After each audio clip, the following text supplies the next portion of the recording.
Hey. おはようございます。の天気系男性 Vtuber ヤートのハクヤです。Good, not evening, good morning, good morning. It's your exiled sun raven Vtuber Yato no Hakuya. How's it going?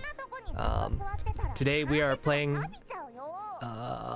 Project NeuroCloud because Girls Frontline 2 has been delayed for another 2 months.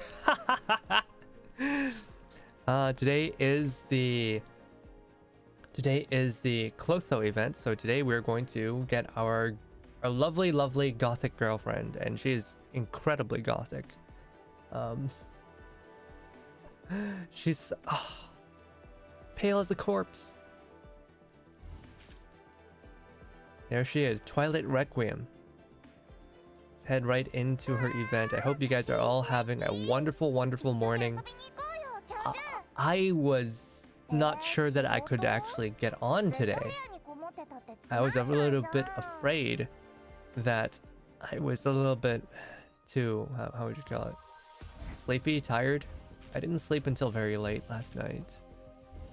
I was a little bit, what do you call it? I don't know. I was a little bit anxious about something, so I couldn't fall asleep, and I just kept on watching anime. I have a lot of time, but for some reason I can't.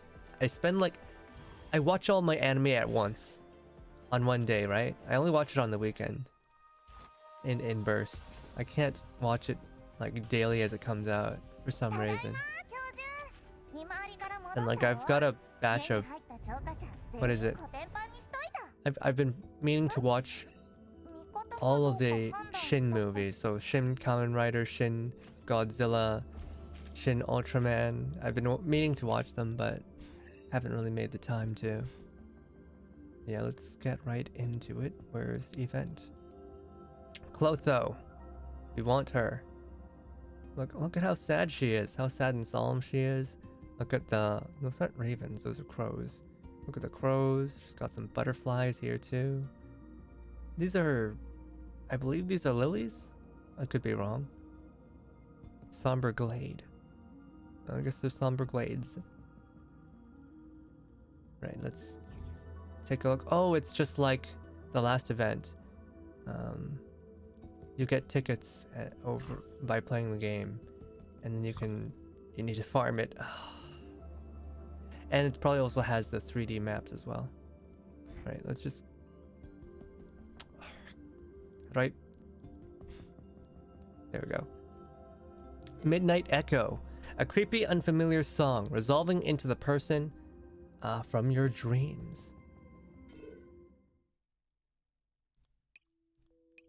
A pair of kids walk hand in hand down the dark path. Is it like too quiet for you guys? Let me turn it up a little bit. Hopefully that sounds alright. Let's go back now, Max. If the professor finds out we're not in our dorms. They won't. The ops room is still lit up. Even so, leaving the dorms without permission after bedtime is breaking the... These kids have a curfew. Like I care. It's not fair that only Helix gets a work supper each time. So tonight we're both going to stay up all the way too. Miss Angela won't be happy to hear that. Oh, her. She'll just say something like, bad kids get kidnapped by monsters, and so on. It's not like I'm actually a kid. You think I'd fall for that? They know. They know they're not actually real children.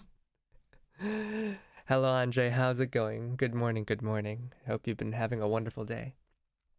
I literally woke up. I feel like I say that a lot, but even this time, even more so, I woke up like 2 minutes before I started stream. I haven't eaten anything. For food, I think I have a couple biscuits, and I have a bag of zagariko. This is probably my worst. Oh wait, no. I've got a meal replacement drink as well.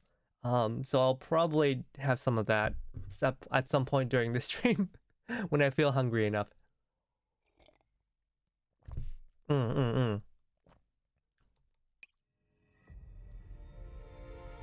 Oh, oh great. Cyrillic. I can't read that, but it says nightingales, nightingales. Max, did you hear that? Of course I did. Don't disturb the soldiers. The sound of high-heeled shoes landing on the ground slowly approaches the pair, in time with the rhythm of the song. Oh no, they've stepped into a horror movie. Eek! Did a monster really show up? Don't be scared, it must be Chelsea playing a prank again, right? But this voice isn't the same, and I'm sorry you guys have to put up with my morning voice. It sounds really bad. I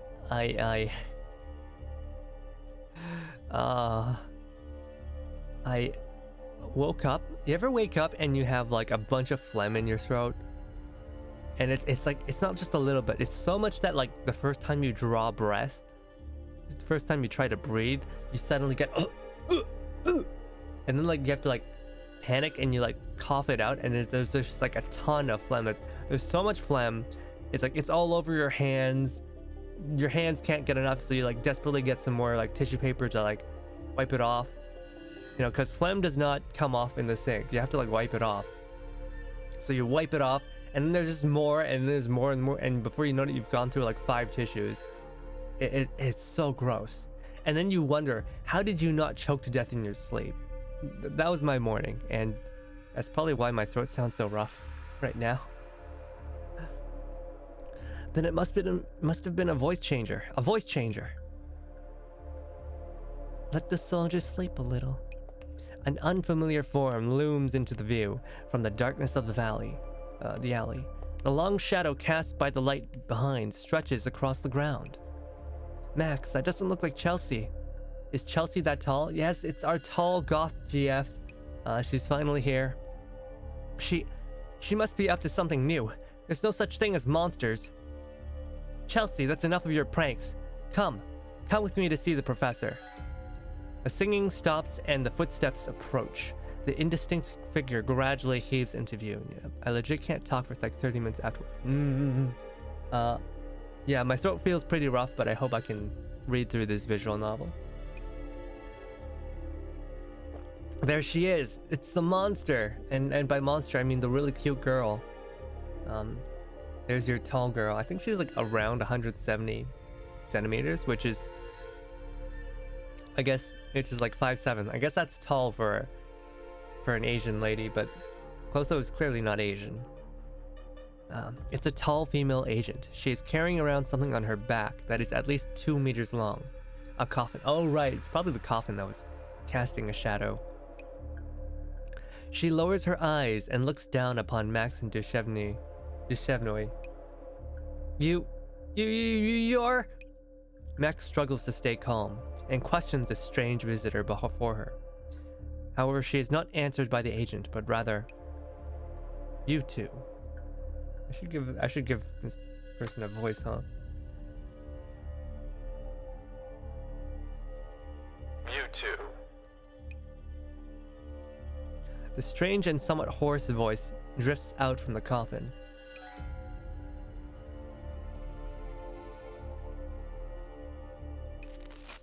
Beep. Max's eyes roll up in her head and she freezes in place. Her neural cloud has crashed. She fainted. Max, why did you crash now of all times? Well, what am I supposed to do? Professor. Persicaria. I'm sorry. I'll never go out with Max again. Save me, please. The agent stops before the two of them, her golden eyes gazing upon them from above. Lost lambs that you are. Do you wish to return with me? Oh no, she's scaring the children. Oh no, she's going beep beep beep boop too.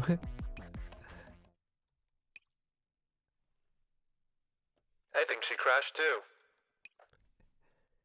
And here I believed we had found ourselves in an Eden which knew not the tread of death, but to think the living in this realm would be so fragile. good directions. A guiding light shines within the mist of confusion. Oh no, she's she's like Nemesis. She talks funny. The agent's gaze lingers briefly on Max's and Deshevnoy's bodies for a while before shifting to the only building in the Oasis that's still lit at this hour, the ops room. At the Oasis, in the ops room. Thank goodness I'm no expert in this field, but I can tell the two of them were fine. After I hurriedly lay Max and Deshevnoy on the couch, I return to the meeting room and take a closer look at the unfamiliar doll carrying the massive coffin. Thank you for bringing them over. Now could you tell me what happened? It seems the little sprouts could not bear the presence of the deceased, though it's quite common sight outside. Which is why we have a greenhouse here. Although it seems someone let the wind and snow in. Wait, wind and snow in, but it's... I mean, okay, I live in Canada, but do these guys live in Canada? Sorry, I'm gonna make my head a little bit bigger for you. I make my face bigger. I get a little bit self-conscious when my eyes are really small, and I feel like my eyes are my charm point.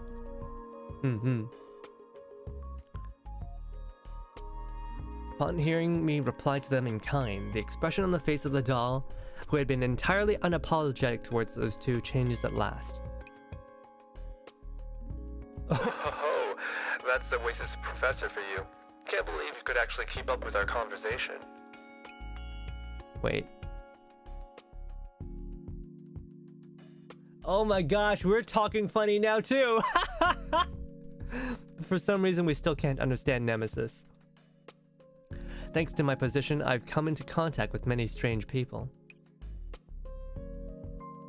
So you're not startled by us knocking on your door? Well, the security system shows that everything's fine, which means you two have a travel pass issued by myself or Persicaria. With that being the case, you must be fine. Unless you're better hackers than Antonina and could crack our firewall without leaving any traces behind. And what if we were capable of such a thing? Actually, I've been on guard against that ever since you stepped in the door. Professor.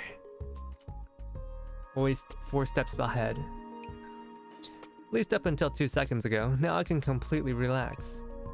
I tap my data terminal and an image of the visitors appears on the interface. They are Universal Anything Service dolls and agents of the NeuroCloud sector. Persicaria granted them a travel permit 7 hours ago. Now I can officially tell you this. Welcome to the Oasis. Would you like to handle the introductions? The doll is initially surprised, but then she smiles. Pardon the intrusion. I am the Weaver of Fate, and she who sends the deceased on their way, Clotho. This is my servant, Hel. She is the impatient figure, and I apologize if she has given any offense. Should I give Hel like a lighter voice? Maybe like this? No, she has a slightly hoarse voice, right? So this is fine. I am perfectly innocent. This professor here looks like they know how to handle things. I'm sure we'll get along. I'm Hakuya, professor of the Oasis. Your reputation precedes you. How does this place feel? Pretty good. I like it. Clotho waves gently, indicating that Hel should not interrupt our conversation. This place feels like it is flourishing with life, and I can hardly sense any death here. Perhaps it's because we've built it together and filled it with an endless vitality. We are not opposed to such vitality. I'm glad you're not. I'm sure your calmness will blend right into the Oasis. Your sentiments are appreciated, but I must defer. Could you tell me why? The sun rises and sets, the stars shine and dim, while trees and flowers bloom and wither, all things live and die, but they all march toward their end.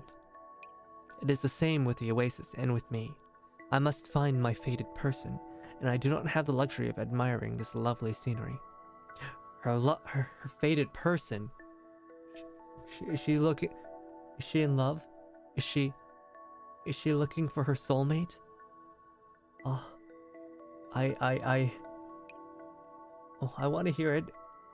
I want to hear her love story. Besides, I will be of no use in the oasis. I told you before, didn't I? You'll have a place to shine in the oasis. Don't worry about it. As for finding someone, well, do you not feel tired on the endless road of searching? I do, but that is not a reason for me to stop. Of course, I have not forgotten the help you gave me. I shall find a way to return your kindness. I'm not asking you to stay so you can pay me back. Besides, think of it as taking a proper rest to prepare for a better beginning. How about this? Why not stay in the oasis for a few days and think it over? We'll treat you well, and if you still want to leave after that, we won't stop you either. Since you've said this much, I understand. It seems I've gotten her to stay for a while, and I slowly relax. Please, wait for a bit. I'll arrange for a place for you to stay, and of course, I need to put these two back where they belong. I leave Clotho in the meeting room and then return to my desk to make a call. It is soon answered.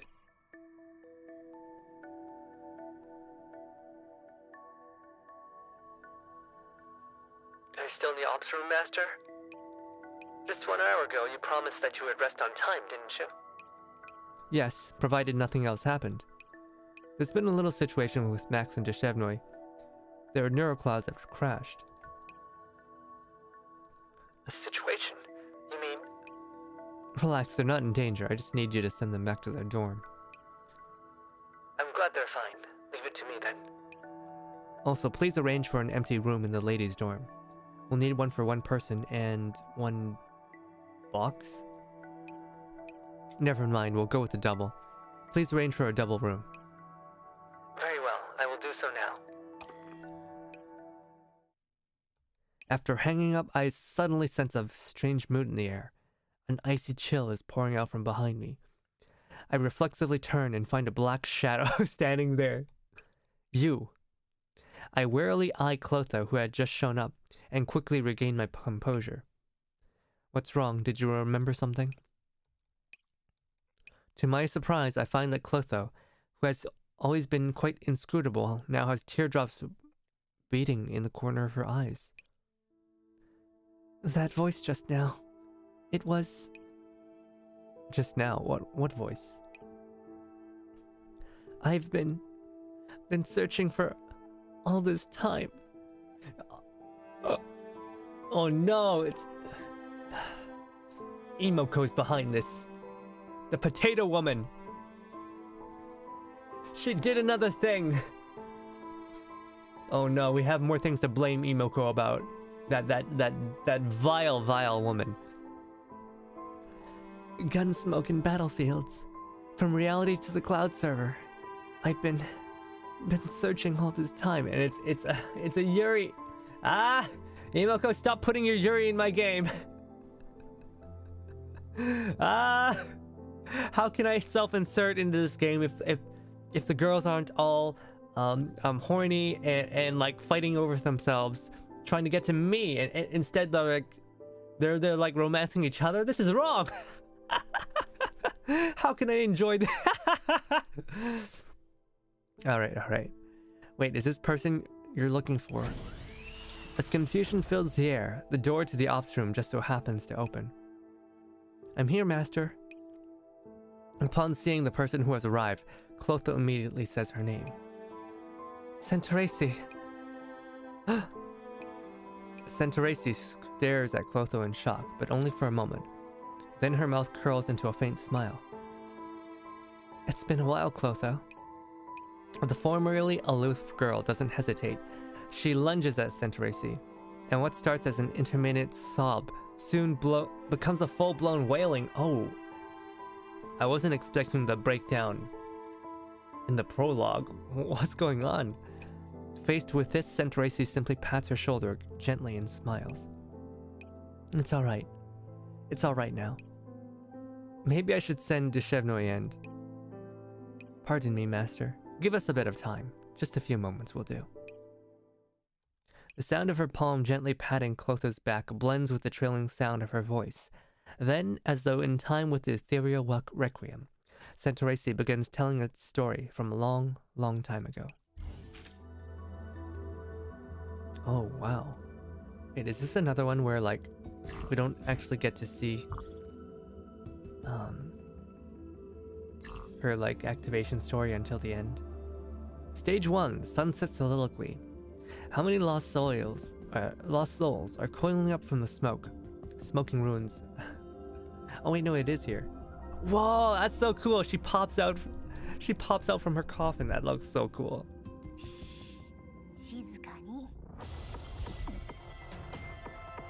Oh wait, her voice is surprisingly sweet. I was expecting something a little bit more solemn.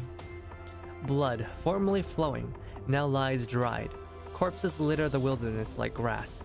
Not a soul to care after. Engulfed by the freezing rain, chilling wind, and billowing dust. Excuse me, young miss in black over there. What are you trying to say?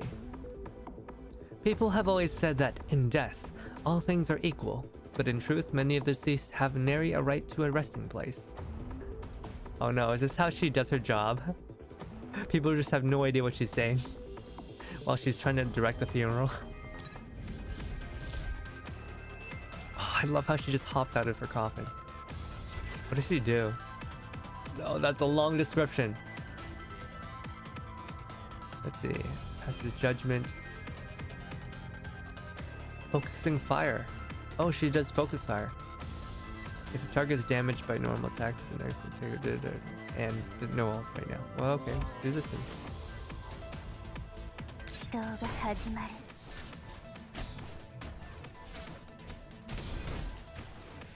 Okay. Good, speed this up. This is taking way too long. She hits them with her box. Wait, what?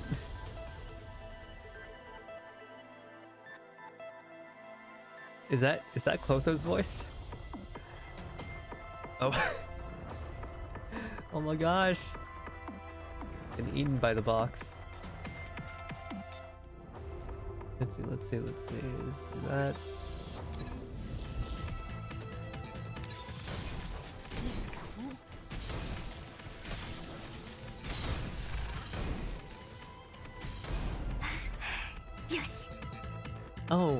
Oh, is that the box talking? Okay, I need to change my voice for her then.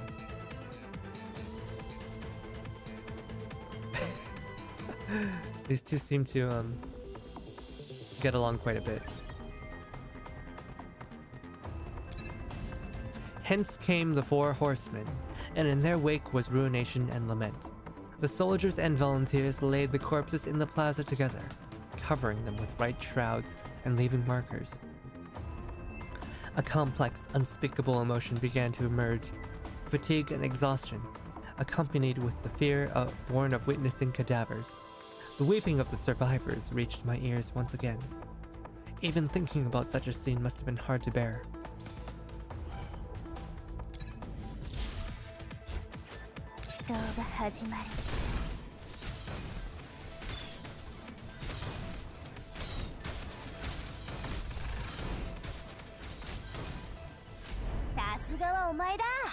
Sasuga omaida.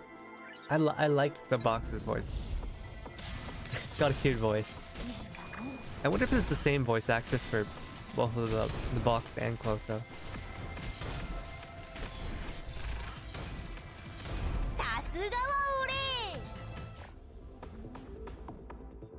Sasuga wa kimi, Sasuga wa ore. The spinner, name of Clotho. She draws and spins the thread.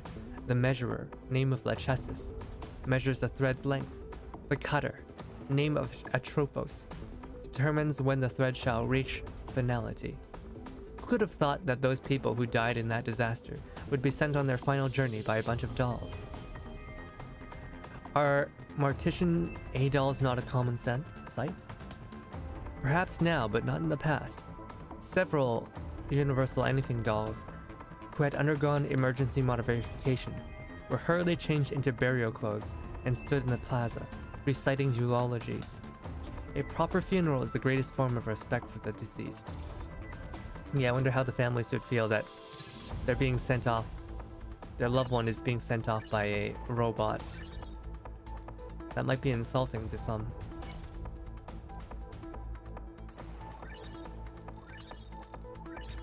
Hello, Angelacer. Well, I hope you've been having a wonderful morning. In all things, decay is inevitable. It had been roughly half a year since that terrible disaster. Those hastily modified dolls became members of a volunteer team and carry out special duties. In truth, it wasn't all that special. After all, it was something every human had to experience. Death. They worked together to send the dead on their way, and they were close as sisters. However, that fate would eventually befall dolls as well. Bodies of steel would not exempt them from that which cannot be denied. So they're not around anymore.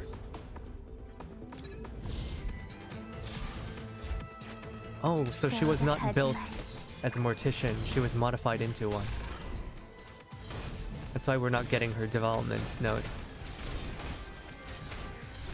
I'm glad they're like finding newer ways to introduce these characters.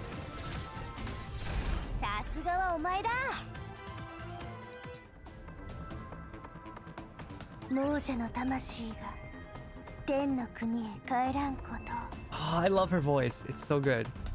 It's so good. It's so smooth and soothing. Her box is pretty cool too.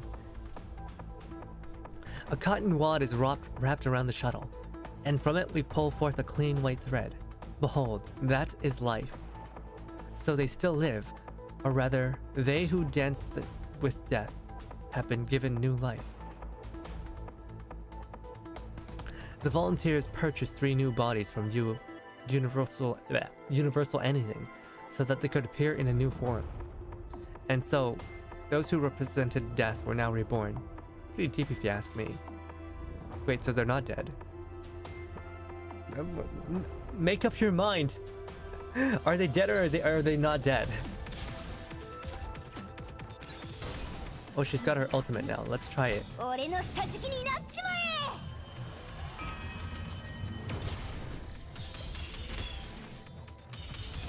Oh. Oh shoot, she sends out these little butterflies.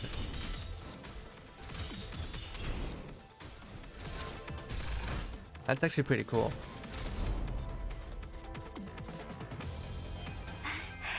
Yes.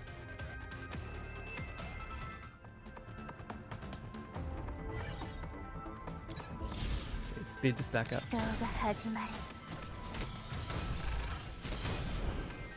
I'm gonna actually take this chance to have some pastries and not be hungry.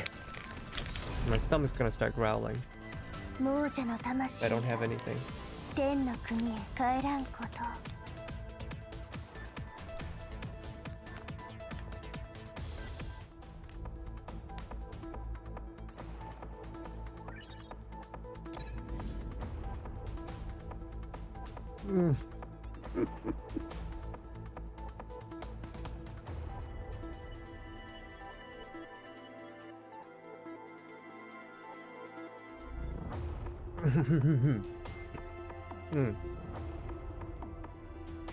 Let us sow the seeds of fairness among the people of the land. Not all families could afford funeral companies or clergymen, but this did not hinder them, or rather they could still send off their kin in an appropriate way. That was the work of those dolls you mentioned earlier. They did not have proper names before they switched their bodies, but eventually they gained elegant and mellifluous monikers. So let me guess. Clotho, Lachesis, and Atropos. Okay, that's interesting. They were like ordinary dolls. They got modified in an emergency to do funerals. And then they switched bodies to they switched their bodies to become proper funeral dolls. But they probably still have like their minds from before. So probably some issues with that.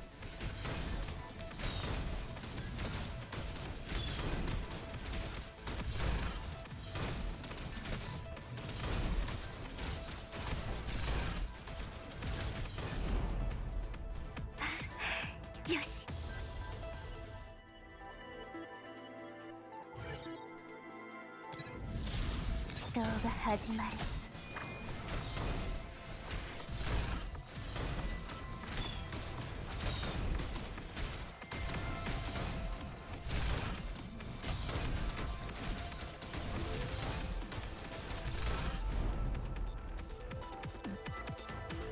亡者の魂が天の国へ帰らんことを。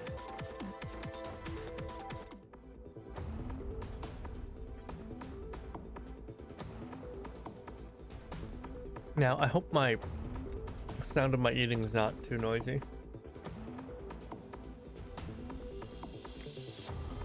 I hope it's not too distracting.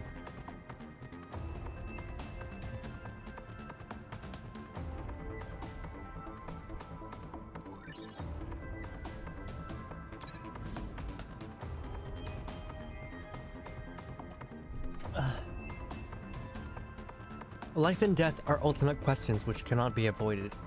Witnessing final departures for so many years. Even a heart of stone will eventually be moved. And what of dolls with emotional systems? After being exposed to sorrow for so long, this vast excess of negative emotions would lead to other emotional modules to stop functioning altogether. Were they changed too? All of them, except for her. The spinner who drew forth threads from the loom, looking at it through the lens of human emotions and ethics. She was the youngest of them, but she did not collapse like her elder sisters. But perhaps it was more apt to call it an elaborate disguise. For a doll of UAS's emotions to evolve to such an extent, maybe the changes in her were the most significant. Yeah, because if I recall, Universal Anything dolls don't have the best emotional simulation. So they're bad with emotions. Emotions are as elusive as the eternal nameless chaos. The sisters were gone. She had never been so lonely or vulnerable before. Especially when she learned the destiny decreed for her sisters, who had collapsed under the weight of their sorrow. Were they destroyed? A narrow cloud that suffers failure needs to be reset. And the irony of it all, as their bodies receive new life, their souls would now be erased and recomposed. Perhaps she knew that even if her sisters returned, they would not be the people she knew from her memories.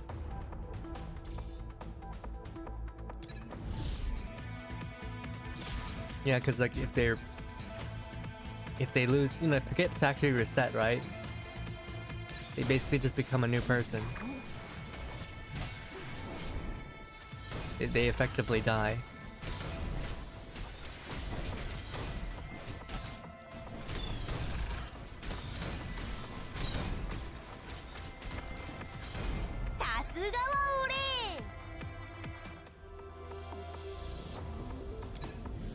My story is done. Is there anything else you would like to hear? Perhaps what I've heard is complicated and lengthy enough, Clotho. Yes. Oh, that's long.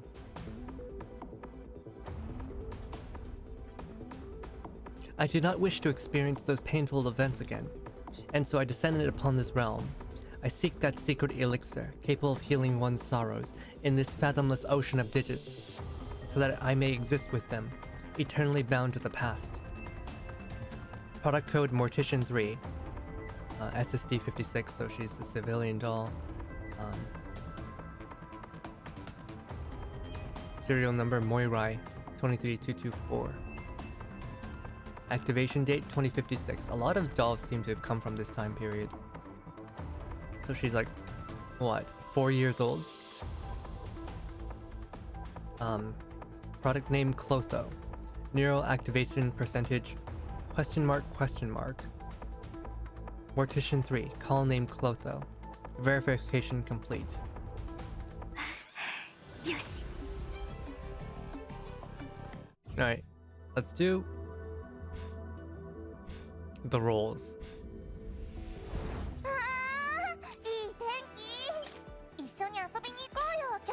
I only have like 10.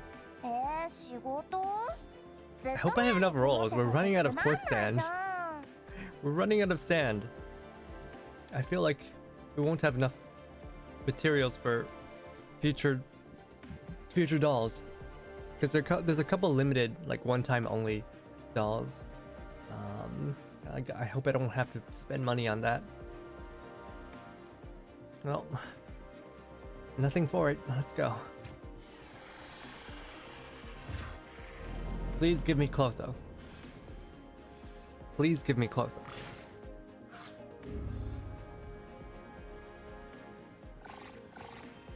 I did not get Clotho. Oh, how much? 1,500. We do not have enough sand. Oh no. Please give me Clotho. Please, please give me Clotho. Oh. This is painful.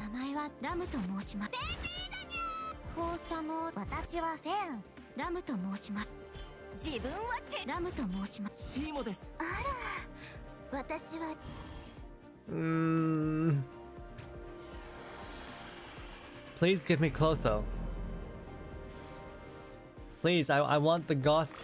I want the lovely tall goth lady. Please give me Clotho. Yes. Yes, yes, yes, yes! Please.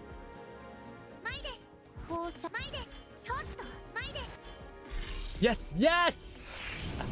我が名は黒と聖者と亡者の橋渡しを生りとする者。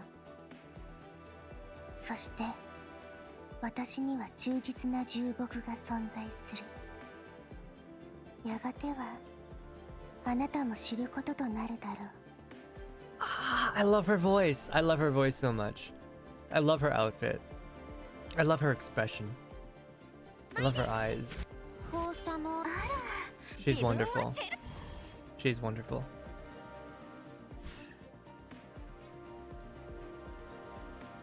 Go ahead and try to upgrade her as much as we can. Oh, hell yeah, Chelsea. 火を消すことにかけては自分の右に出る者はいないっすよ。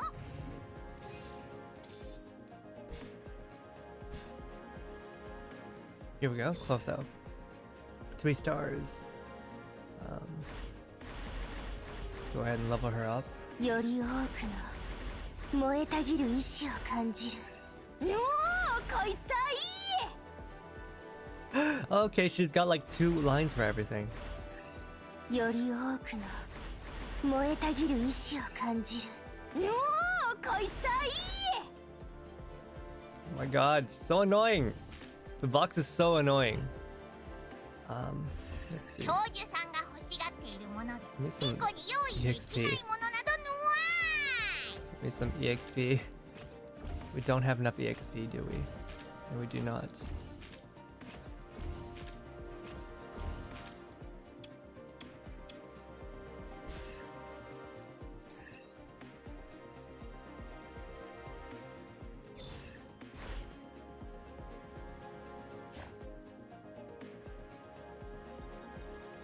I don't think we have enough. Do we have enough materials here? 39, probably not. So she likes afternoon tea, strawberry cake, and honey. Naruhodo. I like all of those things too.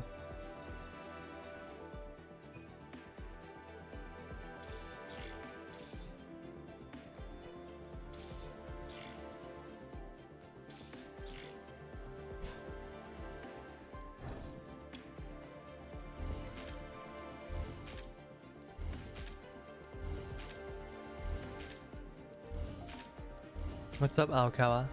What are you whoa-whoaing about? When I hear that, like, whoa, I can only think like, what was it? Metal Gear? Clotho?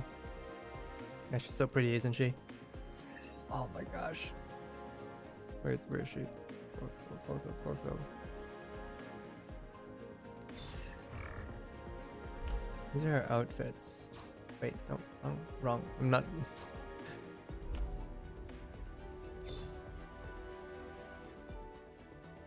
Oh my gosh.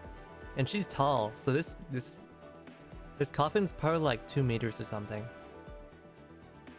And she's probably like at least 170. She's really tall. Her dress makes her look like not that tall though. Because it's like really high-waisted. It makes it seem like she has like long legs, but like her torso looks pretty small. She's actually really tall. And of course this CG is also really nice. I'm gonna miss having these nice paintings in Girls Frontline too. What a fear in my heart. Searching and I'll melt into you. Hey there, Dank. I was saved by my rolls. I have like 3 rolls left. I have 30 rolls left, which is not great. I'm gonna run out of rolls for the next character gacha. It's gonna be quite bad. I give my life, not for honor, but for you.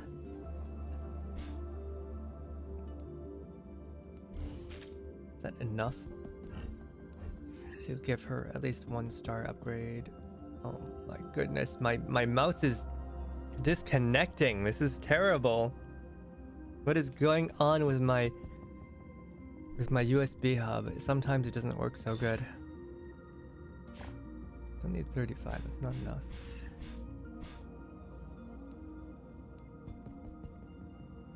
Let's see, more carvings. Stage 3, EX. Trainings. Resource collections. Right, not enough, not enough. Oh, let's just keep going. Prologue at dusk. The world grows hazy and dim as the sun sets behind the mountains. You need one of those very long USB hubs. I do. I mean, no, I don't. It's because I use I have like a 2 terabyte, or a 10 megabyte per second USB hub. It's got 7 slots, but it is connected to it's connected to like a 10-meter long USB extension cable, which uses fiber. It uses fiber, so it's sometimes a little bit how would I say this? It uses fiber, active fiber cables, which is a little bit awkward. If it's not perfectly aligned, sometimes it'll lose some of its data capability, which is annoying. Anyways, who should we pair her up with? Who would be good with her? The way that she works is that she will protect you after you die, which is kind of fucked up. She stops someone from dying, and she slowly gains defense when enemies die. Well, when anyone dies, actually. She focus fires, so I guess having single target damage is good.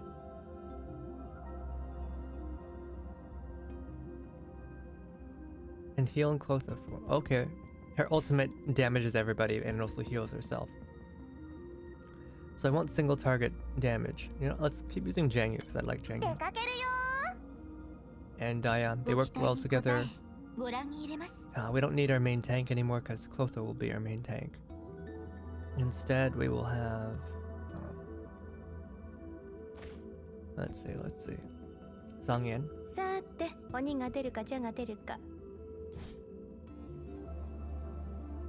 And I want Centracy, but like, as you can see, Centracy has...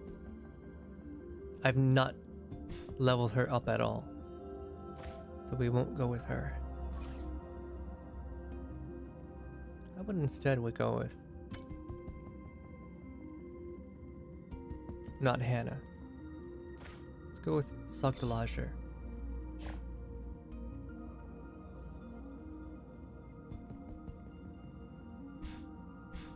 Sakdalager. もう済んでるよ。 Level 1 Emoko daughter. Yeah, I don't level the Emoko daughters. Death to Emoko. The potato woman will not ruin us. 皆様 I will not fall for her wiles. Imagine using an Emoko child. No. In the desert of southern Texas, a military vehicle races down a highway. Oh gosh. Texas has seen better days. Yeehaw, motherfucker. Centracy. Wait, Centracy's American? Centracy sits in the back seat, a yellowed letter in hand. This is a receiving contract with UAS. Mother and father left me a sum of money, which I've used to purchase long-term maintenance services for you. After you return, the ownership will remain in my name, but you don't need to continue work. You are free to pursue what you want to do. I have enlisted and I'm going to go searching for mother and father. Do not follow me. Racy. Don't come to the battlefield. This is my last command as your master. I'm sorry that I was unable to say this to you face to face. I didn't dare. I'm sorry. Please take care of yourself. But this is a Clotho story. I don't want to read about Centracy. Your little sis, always and forever. Vain. This is Clotho's story. You can't do this to me.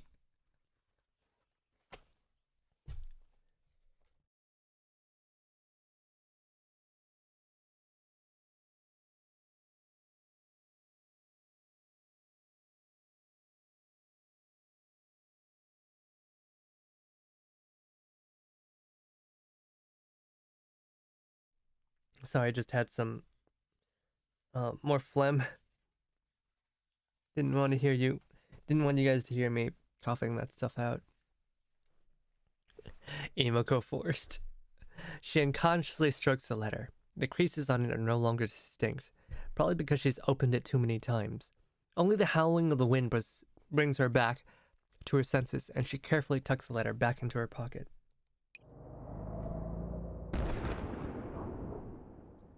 Oh no, she's not following the instructions. What a terrible maid. The sound of distant gunfire is slowly drawing closer, and the shape of the military base in the distance is now clear. Laredo Military Sector. Outpost entrance. Wait, who are they fighting here? Please verify your information. Model 30, Butler 36. Name Centracy. Owner Vane. Sender UAS. Oh hey, it's a logistics doll. Not logistics doll A, not logistics doll 1. It's just logistics doll. Now performing identity verification. Verification complete. Welcome, Centracy. Please register at the logistics department. Your queue number is 36. Thank you. She arrives at the designated waiting area, where a soldier seated on a bench is waiting to be called. Yo!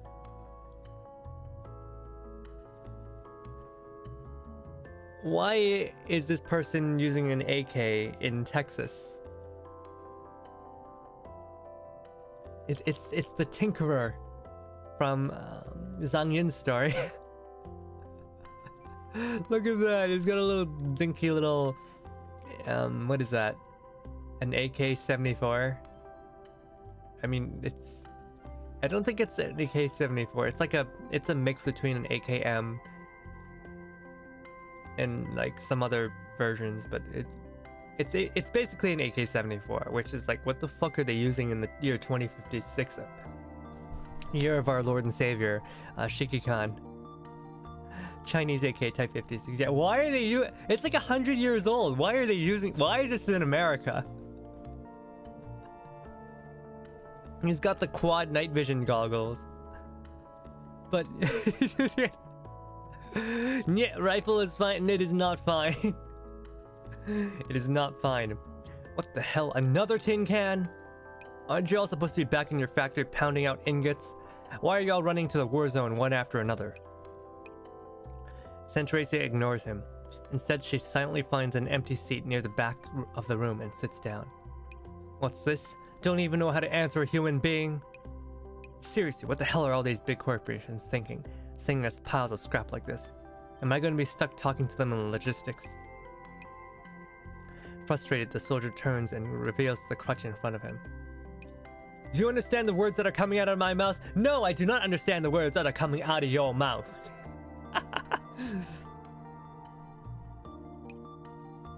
Yes, I do. AKs are gaining a lot of popularity in the gun community, to be honest.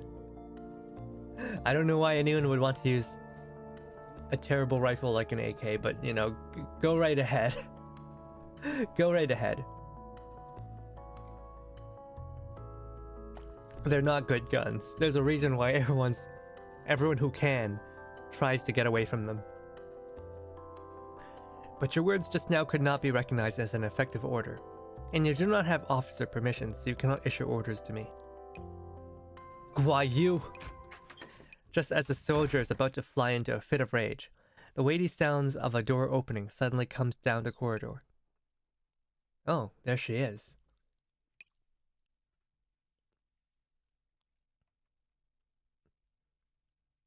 We made it! Man, I can't think about how many mouthfuls of sand we had to swallow on the way here.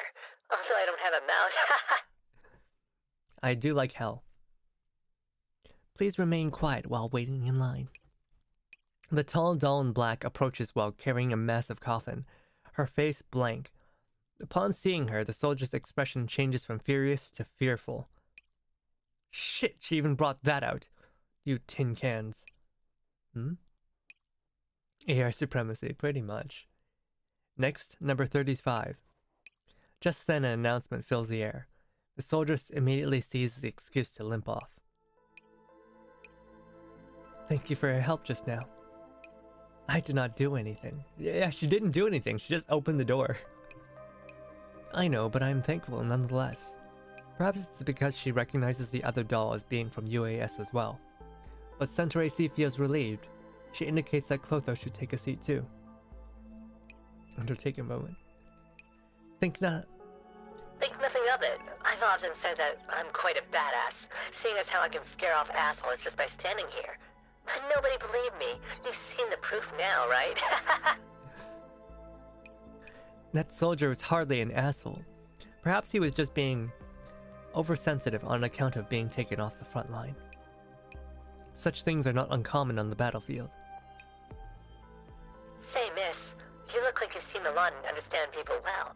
But more importantly, you look cool as hell. Is that a legendary maid outfit?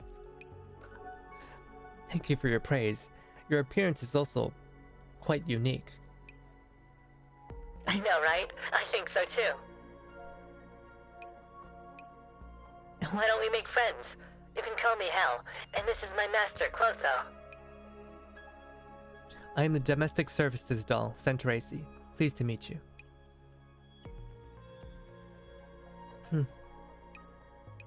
Your master seems a little reluctant to speak. Is this her first time at a military camp? Of course. Military camps aren't as common as now as they were 10 plus years ago. Of course, I didn't personally see what things were like 10 plus years ago, seeing that I'm not that old, but that's what my database says. World War III.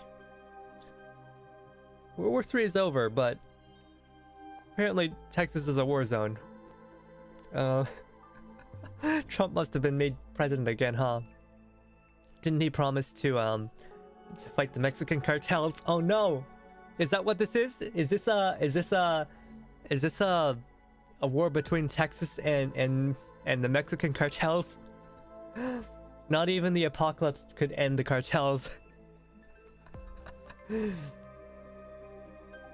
Still, she's not keeping quiet because she's afraid of ghosts, isn't that right? With Death as our oldest friend, what's there to fear about a stranger or two?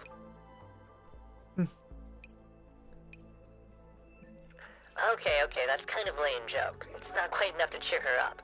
Don't worry, just give her a while and she'll be much better. Then I hope you and your master will be in better spirits tomorrow, Hel. Thanks, Miss Centauracy. After all, we might end up colleagues soon, right? Nobody likes working with a sourpuss. So you need to cheer up too, Clotho. Next, number 36. Pardon me, but I must take my leave. No problem, no problem. All the best, Miss Centracy. Centracy nods and then bids the strange pair farewell. Yeah, what a strange bunch.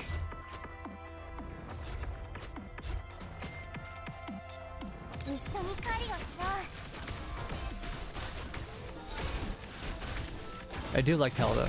I like the way they talk.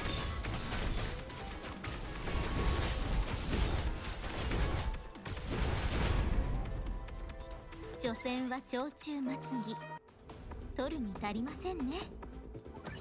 I shouldn't have gotten that. None of my characters are operand snipers.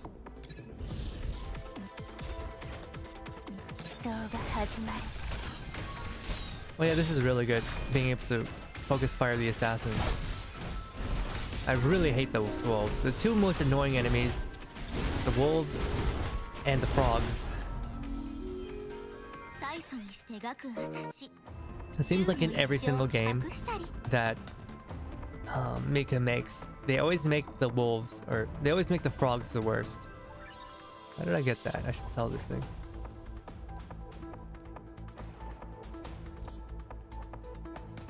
Vulnerability. Yeah, we'll just keep it. Who cares? In Girls Frontline 2, they have frog enemies and they ignore cover. And so they're really annoying to deal with.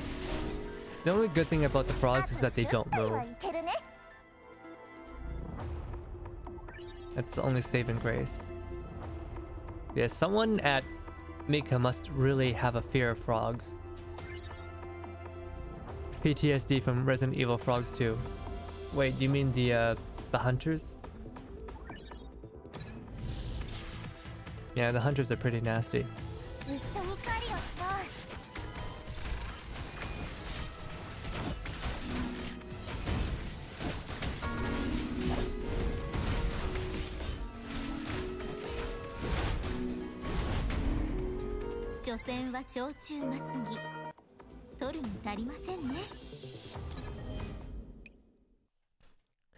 Elid Frogos, pretty much.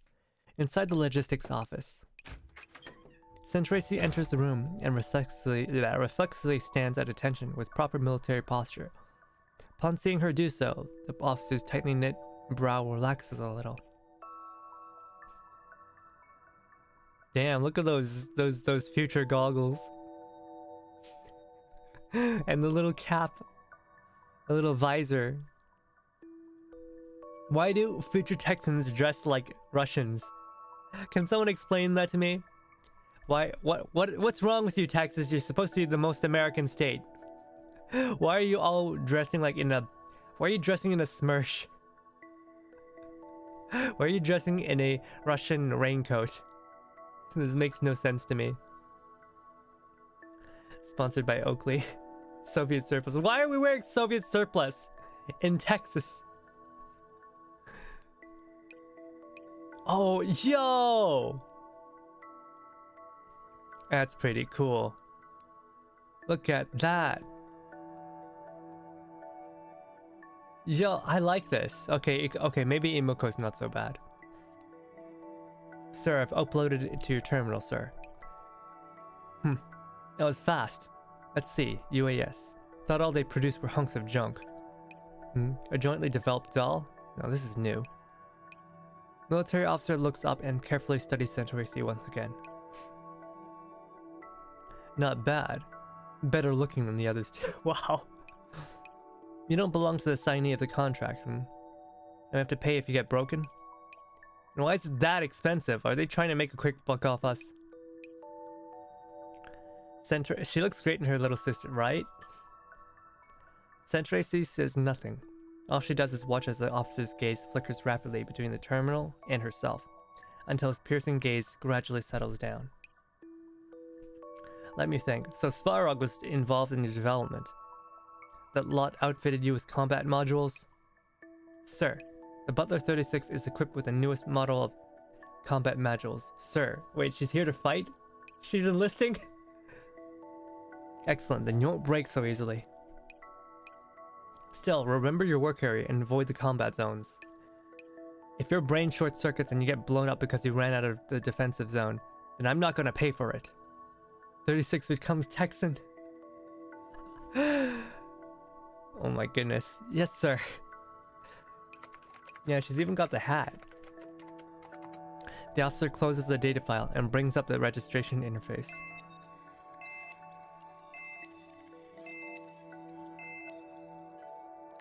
Military ID code authorized. Travel permit ID code authorized. Good afternoon, Center AC. Welcome to Frontline Base 2799 of the Laredo Military Sector. Your assignment is to clean all the residential areas within Base 2799. Your time limit is 72 days. During this time, you must obey relevant orders from Austin Military Command. You do not need to provide services not mentioned within the contract. All repair fees, recycling fees, and so on incurred within the service area will be paid to your owner by UAS. Once your task is complete, UAS will retrieve you from the Laredo living area.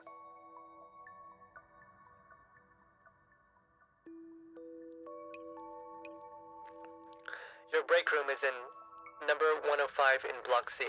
The emergency repair equipment and NeuroCloud diagnostic equipment sent by your dispatcher have already been sent there. Registration complete. Sir, understood, sir. And stop standing around and get your ass over to the residential area. Get familiar with the assignment and don't get into a fight with these clowns. Sir, understood, sir. I will complete my assignment, sir. I do not have the energy to shout right now. In fact, my voice... I've got way too much phlegm in my voice to be able to properly do the sirs. The moment Centraci shows up in the common area with her cleaning tools, she immediately draws the soldier's attention. Oh my god. Well, we got ourselves a new Tin Man! Holy crap, have they changed dolls already? Why not spend the money on guns instead? Yeah, they're being forced to use Chinese surplus 100-year-old Chinese guns. Man, how far Texas has fallen. Instead of buying soldiers new guns, they're buying robots. They're renting robot maids. You can't skin off the top when it comes to guns. But it's different for dolls. Look at how skinny her limbs are. Doesn't it make you think they cheaped out on her construction? Are these guys like... Oh my goodness.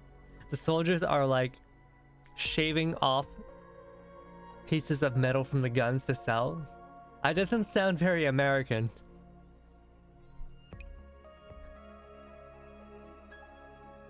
What if it's that old geezer Andre's fetish? Centraci ignores the debate and proceeds straight to the table. Excuse me, please. I need to clean this area. Scraping off the bottom of the barrel. I need to clean this area. Just listen to her. She sounds just like an officer. We go out there and risk our lives day in and day out, and all we get in return is a tin can like this to take care of the cleaning. According to Base 2799's schedule, this is now free training time. Cleaning the rest area during this time is in accordance with the regulations. And now she's talking back! Do you know how the last cleaning doll that got broken? The soldier sneers at her as he flexes his arms. Centraci takes a couple of steps back without saying a word, preparing to activate her self-defense programs. You lot, you think this is a playground, huh? A tall soldier suddenly enters the room. He has one hand behind his waist, the other holding an old-style clockwork pocket watch, and the epaulets on his soldiers reveal his rank. Lieutenant! Good, you have remembered that I'm a lieutenant. You have 30 seconds to give me a reason why you're here and when you should be out training. You can't give me a good enough reason, then you can go do 20 laps around the track, and then follow up with 100 push-ups. You especially, Peter. If I hear you use Colonel Andre's name again without his rank, you can get the hell out of this camp. Sir, yes sir! You have half an hour to do what I told you, now get lost. Wait. Half an hour for 20 laps? That's easy. I think. I don't know. It depends how big the base is. The officer shakes his pocket watch for emphasis, and the soldiers immediately flee. Are you the new cleaning doll? I'm the lieutenant here, Lieutenant Albert. Thank you very much. I'm Centracy. Sorry about our people. Still, I hope you won't write them off as useless bums. Fighting for so long makes people a little loopy in the head. I'll advise the higher-ups to tighten up on regimentation.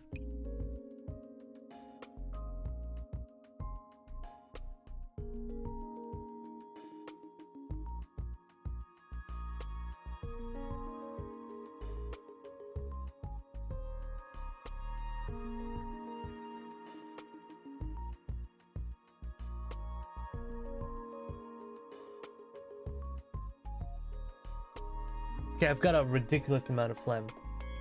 So I'm actually gonna mix up some of my secret elixir, passed down by sun ravens, generation through generation, and hopefully this will clear up some of my throat. Gosh, they've really diluted the solution. Stuff used to be thicker. Nobody make a pee joke, I swear. Swear to God.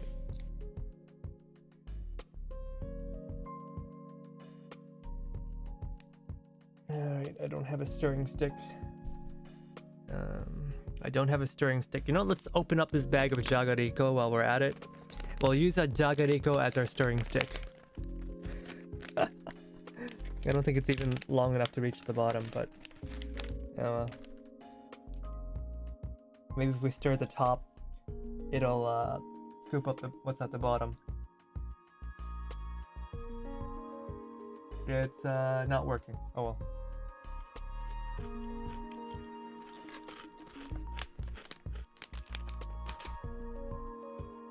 Get well soon. Oh, thank you. Let's drink some of this. It should cut down some of our phlegm.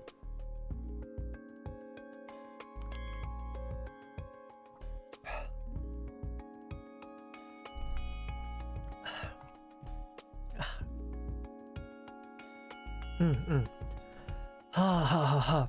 Wonderful. Let's drink some more.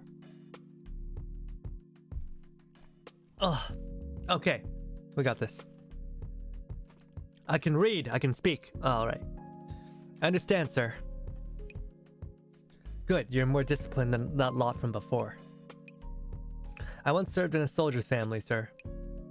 I could stand to learn a thing or two from you. Finish up your work then. If anything happens again, feel free to come to me at any time. Understood, sir. As she watches him leave, Centracy thinks to herself that working here might not be too bad. Yeah,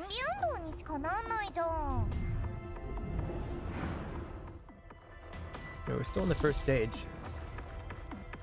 Oh no, my mouse is disconnecting again. Terrible. Near the military base, on the highway leading to the war zone. This working environment sucks.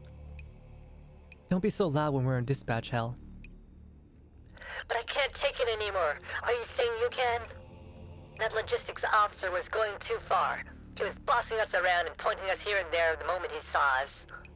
And what about that? Not as well made as a doll just now. She goons and so on. They just sent us out here on assignment without another word. But the most important thing is, what the hell is with this tiny bike? I can't believe the two of us have to squeeze onto a tiny thing like this. Out here, clear out of the battlefield. Calm down, Hell.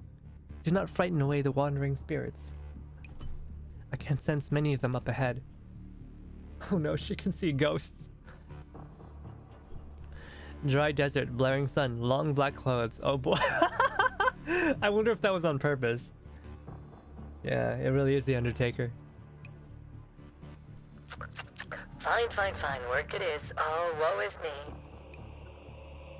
On the battlefield. An intense firefight just ended 4 hours ago, leaving nothing but rubble in its wake. Clotho easily hefts a gigantic coffin onto her back and gingerly steps forward. Where have you seen this CG before? It couldn't be...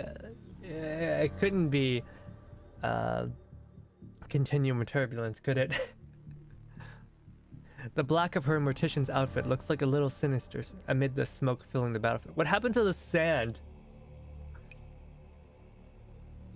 Well, this is our first time coming to a place like this. What a mess. Oh, shit. We'd better hurry, Clotho. There are still airstrikes hitting the surrounding areas intermittently. Clotho does not answer Hell. Instead, she closes her eyes and quietly chants. A strong light seems to be leaking through her closed eyelids. I found it. What is it? What is it? Lingering warmth. There's a spirit here that still bears attachment to the world. It is here. The sound of breathing is faintly audible through a pile of rubble from a collapsed wall. Clotho cautiously and swiftly gets to work, excavating the rocks. A soldier on his last legs appears before her. So bright. Am I saved? No, he's dying. No, bro, you're dead. We are here to guide your soul to the afterlife. She's not gonna save him because she has a fetish for cadavers. Instead, she's going to read him a sermon as he passes away. The soldier shifts his nearly immobilized neck, his eyes filled with the fires of hope. However, when he sees Clotho, the light of hope turns to fear. What are you trying to do, you pile of scrap? The Wanderer is still on the shores of the Styx. The hell are you saying? Get lost! Please, lie within. I will return you to the land of the living. Hop into the coffin, my bro. Hop into the coffin and you'll be saved. Or you'll die. Clotho indicates Hell, whose lid automatically opens. You want to put me in a coffin? I'm alive, I'm not dead, you goddamn A-dog. You blind or something? The guidance was not in error. I understand that you are among the living. Please, do not be afraid. Clotho explains herself in earnest, but the soldier seems confused. I'm going to die. My spine's starting to hurt. But even if I'm going to die, I don't want to die down here. Please do not relinquish your grip upon this world. She's saying don't die, and he's like, you're gonna kill me. Get inside the coffin, soldier. My spine, my legs. I know I'm screwed. There's no way I'm making through this. Daniel's gone, and so is Sergey. It's not very American. Why the fuck? Why is there a Sergey in Texas? Is he Ukrainian? We're all going to buy the farm here. I knew it from the start. Clotho does not speak. All she does is approach the soldier as slowly as possible while clearing away the debris around him. Ukrainian immigrants, maybe. The descendants of Ukrainian immigrants. This is what your children are going to do in the year 2056 of our Lord. The coffin's side touches the soldier's extended left hand. His eyes glaze over, his fingers unconsciously scratch at the coffin. Yeah, it's kind of ticklish. Clotho immediately pats Hell, indicating that she should be quiet. It's so cold. It's the smell of metal. My grandpa was a blacksmith. When I was young, I'd watch him work every day. That was when I met Sophia. It was a spring evening. We were both young and I hadn't been conscripted for national service yet. Oh, they're bringing back the draft, huh? I got married, and then I was conscripted. Sophia made boots and a jacket for me. She couldn't buy one for you? I need to show you my boots. My boots. Where'd my legs go? That's right. That shell hit me and... Sophia, how will you raise Tatiana? She's only 3 years old. The injured soldier's voice gradually trails off. He reaches out to Clotho. grabbing wildly as if in search of hope. Sophia. Tatiana. We need to hurry, Clotho. The next round of airstrikes is coming. Before the wounded soldier's hand can fall, Clotho grabs it. Clotho. His soul needs guidance. I don't want to die. I want to go home. I don't want to die. Mama. Save me, Mama. It's coming, Clotho. A whistling sound comes from overhead. Hell turns and forms an angle against the broken wall to shelter Clotho and the injured soldier under her as best as she can manage. Ah! The earth trembles and the sky burns. Violet Evergarden, no. And the wounded soldier's squeaking gradually stops. Oh no, I hope he lives. His daughter needs a father, yo.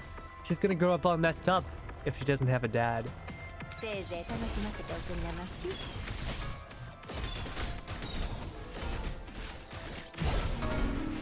So like, Clotho grows stronger every time someone falls. So she's like, I guess she's good against boss fights. Oh, whoops, I was supposed to use the mute button. I'm sorry you had to hear my muffled burp just now. Giving us the sads already, yeah. New mission assigned, Cadaver Recovery. Jurisdiction Military Sector L. Recover targets 1. If recovery target shows signs of life, please recover the target. Are they a cadaver though?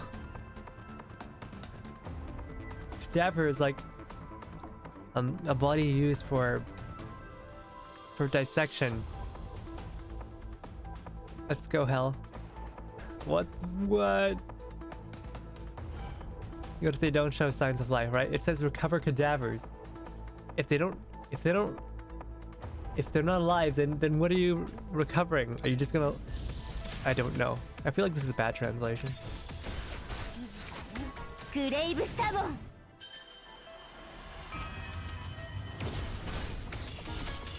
Isn't that nice? Wouldn't you like to have a big, tall, small titty goth girlfriend leaning over you as you die?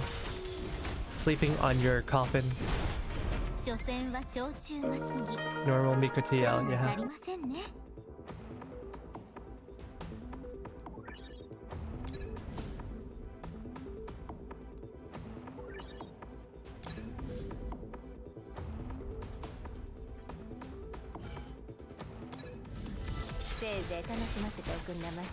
See what happens if we actually kill some enemies first.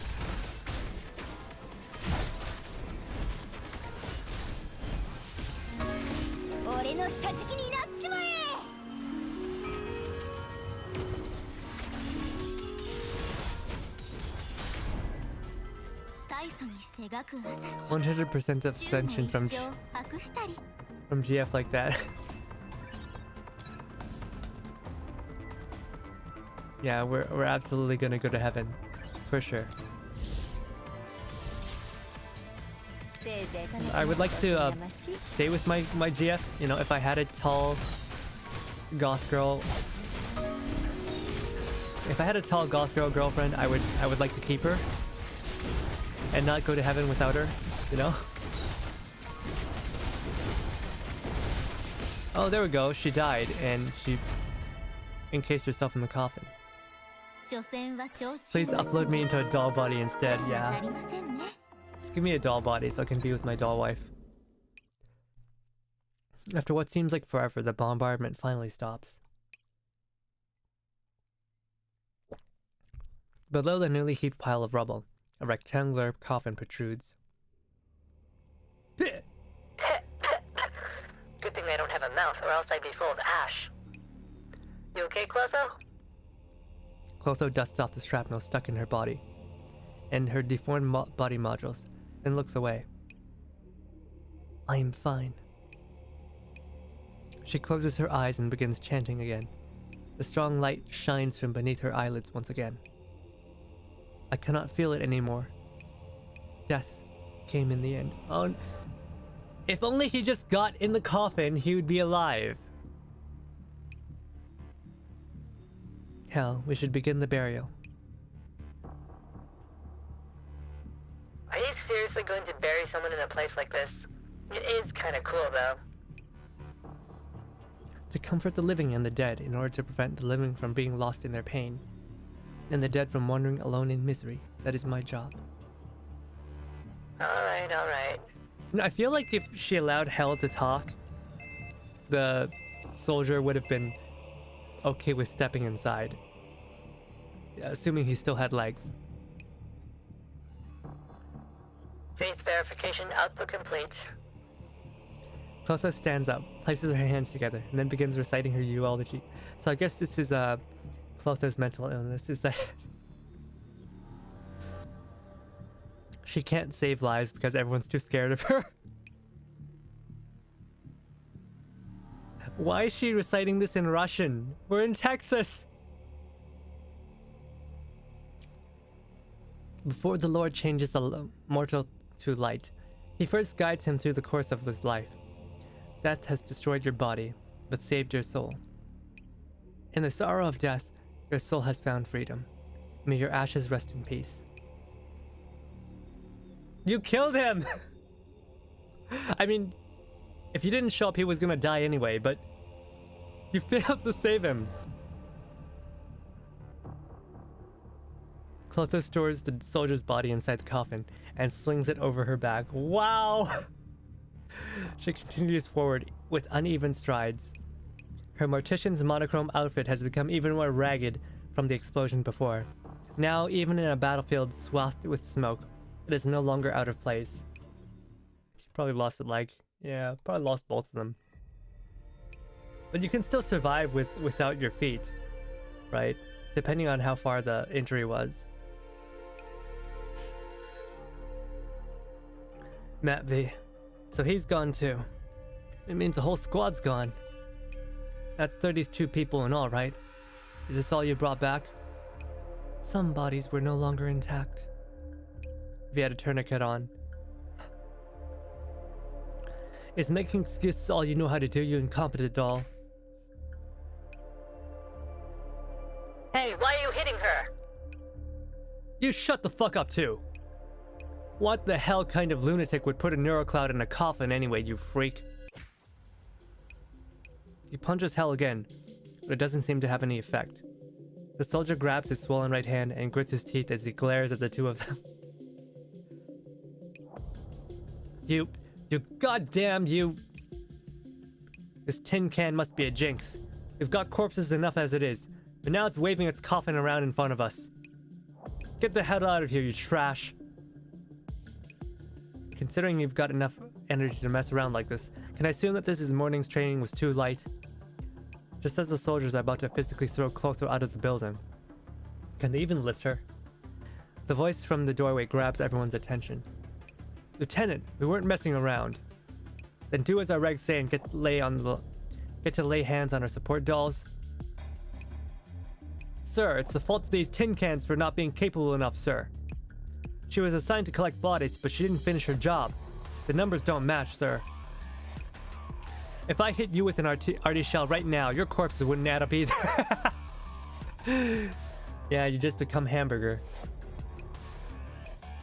Stop making a fuss about nothing. This isn't your first day on the battlefield. Have you never seen a corpse before?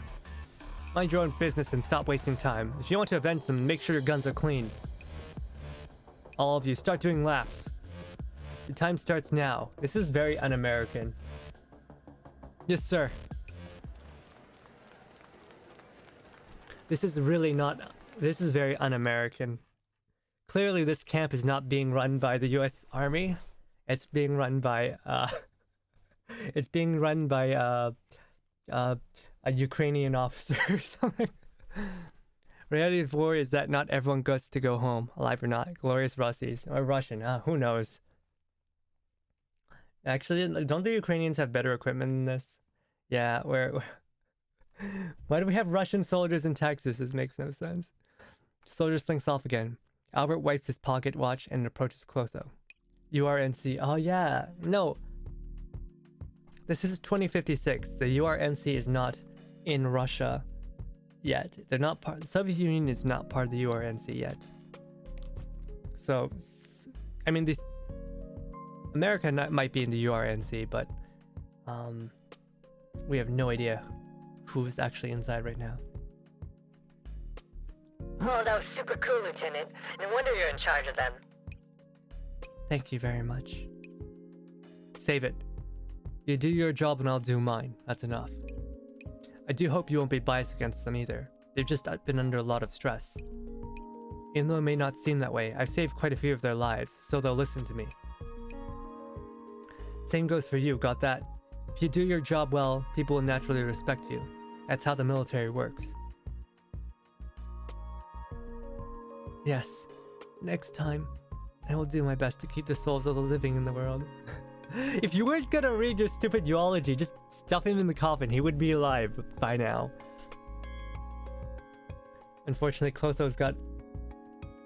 maybe not a mental illness, but like she's got some sort of problem. This fucking dork. That's good. Oh yes, if you want to thank someone, you should thank that little miss too. She's an airhead. Yes! She's an airhead. She called me over there. She'd like be the type of person who would like... what is it? Who would be like reading you a bedtime story as you shit yourself to death from food poisoning. Oh my goodness. Head empty. I only taught her this morning, but she picked it up so quickly. Lieutenant turns to the side, revealing a blonde-haired doll behind him. Upon noticing Glotho's gaze, she nods to her. Stubs your toe, reads your eulogy. You are... Oh, it's Miss Tracy. It must have been hard on you, Clotho. We ought to introduce ourselves properly, on account of how we're going to be colleagues after this.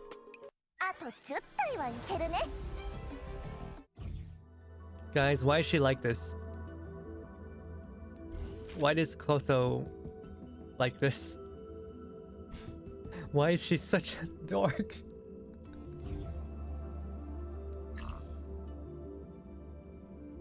Brave moon sigh, another scar on a wounded heart, like the moon streaking through the night sky. We're gonna use the same composition as before.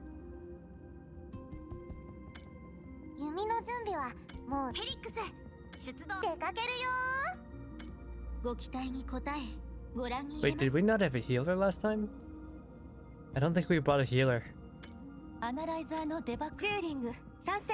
Yeah, we did not even bring a healer.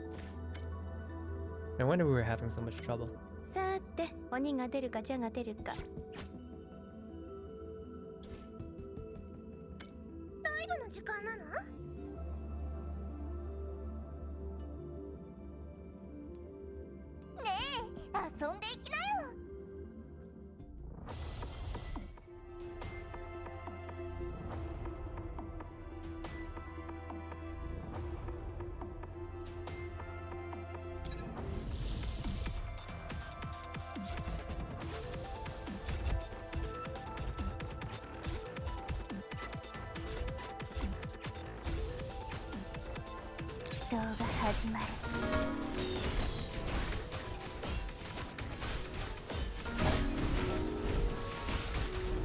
She needs a taunt skill though. Without it, she's unable to really do what she needs to do. Clotho, you don't look too good. She's kind of extremely pale to begin with. I think that's just her natural affliction. A week later, inside the logistics office. You did very well in all the categories assigned to your assessment. Who knows, you might end up being the doll who lasts the longest here, Tracy. As long as this place doesn't get blown up, that is. Thank you for your praise, sir. I'm serious. You've adapted really fast. I thought every tin can would need a break-in period of 10 to 15 days like the last one. Sir, the work here is very similar to my previous job. cleaning the barracks on time, washing clothes, preparing meals. I've been trained to do that before. But that's not the same. Even if this is a rear echelon base, we might be sent to the front lines at any time, where we might get ambushed and killed on the way back like that squad from last time. Everyone's under a lot of pressure from the fear of death, so they often abuse dolls to take it out on them, that sort of thing. But you haven't complained about it even once. Sir, I'm outfitted with the combat modules. I'm outfitted with combat modules and I can defend myself appropriately. Also, it might also be the effect of Lieutenant Albert's concern for us dolls. Anyway, that's not the issue.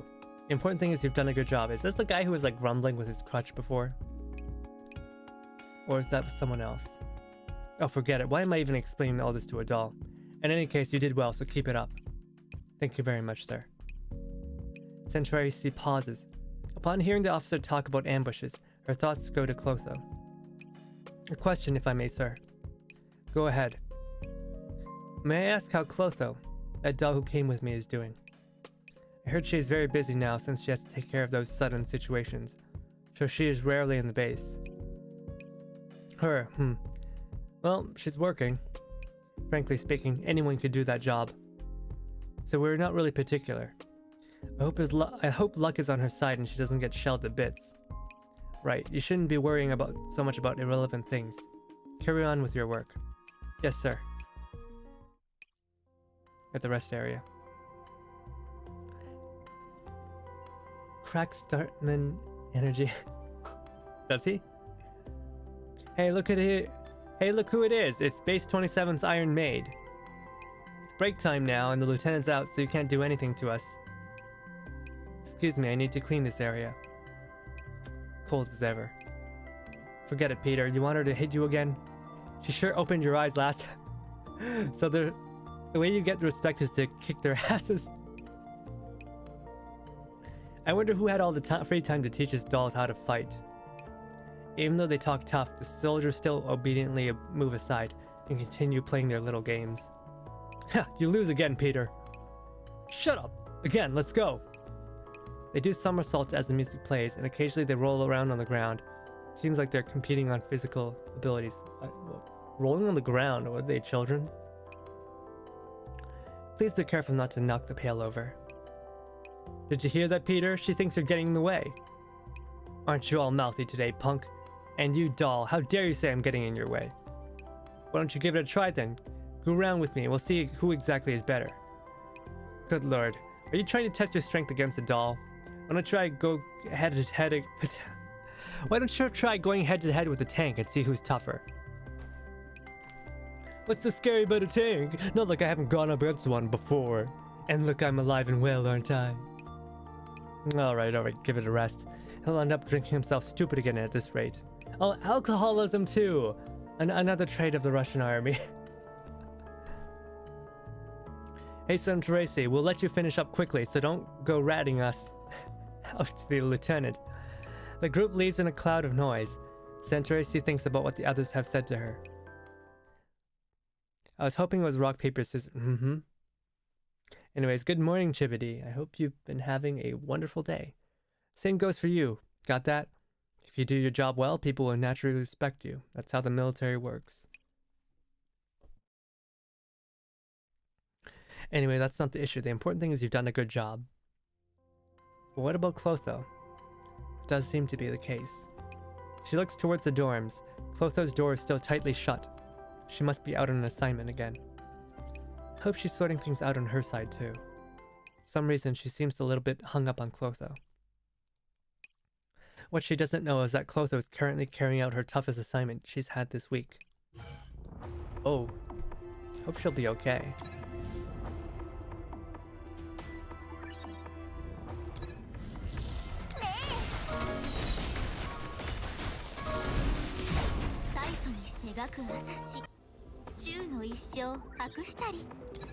The gameplay for Neurocloud has honestly become a little bit regimented. I don't really care about it until I get to a boss that like pisses me off and it's like really hard. But otherwise I don't really care much for the gameplay anymore. I'm just here to read the stories. and get the waifus on the highway near the base, and the husband does too, but they don't release too many of them. This fire, this smoke, this highway. I actually like this stretch road. It's true. I used to count all the little white stripes whenever we passed it. How come it's like this just after a day? So much for the ethics of war. The enemy just blew the whole thing up. Okay, I really like Hell. Don't be so noisy when you're on dispatch, Hell. Okay, I got it. We need to find all those unfortunate souls who were here when the airstrike hit, right? I'll help you out. No, I don't have those handy eyes of yours. Wait. America not having air superiority? What is this? What is this world? What is this world we live in? An enemy airstrike on American forces? What? So unbelievable. Unfortunately, those soldiers who are bullying you are off duty today. Wouldn't it be nice if we were collecting them instead? Don't say such things. Everyone is equal in the face of death. But those guys were just assholes. The only good one among them is that Lieutenant, Mr. Albert. Yeah, Mr. Albert's one of the good ones. While Hell is grumbling, Clotha has already crossed her eyes and begun her chanting. The familiar light shines from her below her eyelids. What's wrong? Why is it taking so long today? Is it a big one, or maybe a little one? Is it hard to tell? Alright, take your time and look. I won't rush you. I'll just stand here and keep the standoff view. I'll try to be quiet. I promise. Found it. Clotha leaves the highway and heads towards a nearby slope. Good lord. Is this part of a truck? I can't believe it got blown all the way here. Okay, you deal with it, Clotha. Move this aside, easy does it. Upon moving the obstacle away, Clotha's expression changes for the first time. This is... Wait. Isn't this the lieutenant? Oh no! Lieutenant Albert! Is that you, Clotho?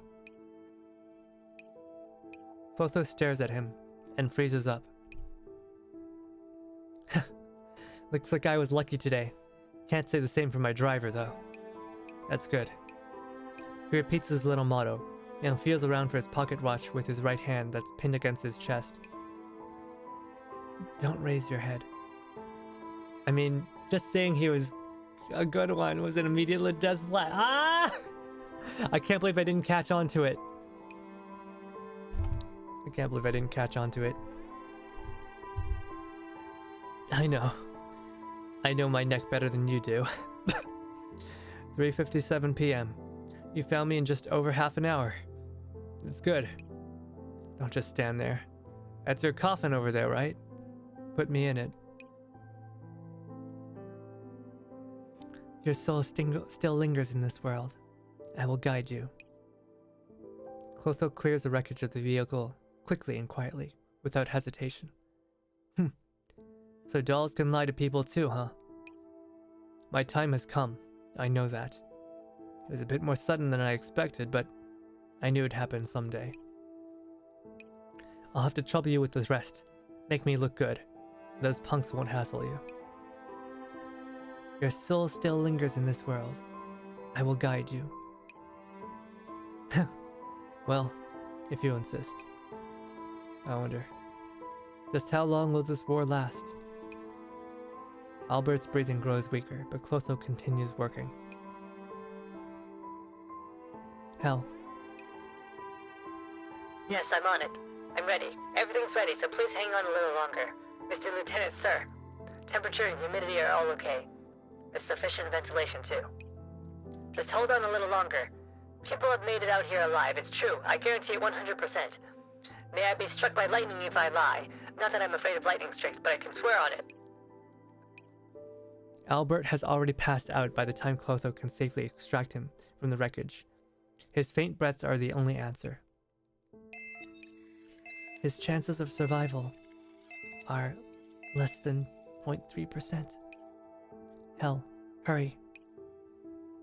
I'm ready, no problem. She puts Albert into the coffin. Sealing complete. Stability confirmed. She won't be affected by vibrations. Clotho, there's no time to waste. Clotho slings Hell onto her back and hurries back the way she came. Wait, is Hell like...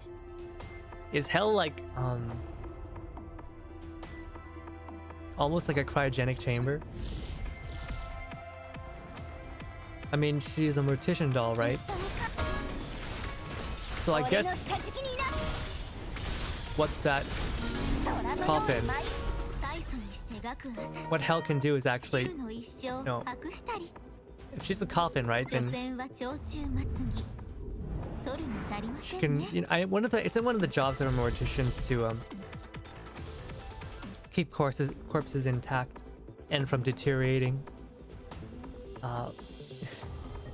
So maybe like the coffin is like a clean box that's like doesn't have any germs, so it won't get infected, and might even have some ability to suspend what's inside for a little bit, and hopefully keep Mr. Albert from dying.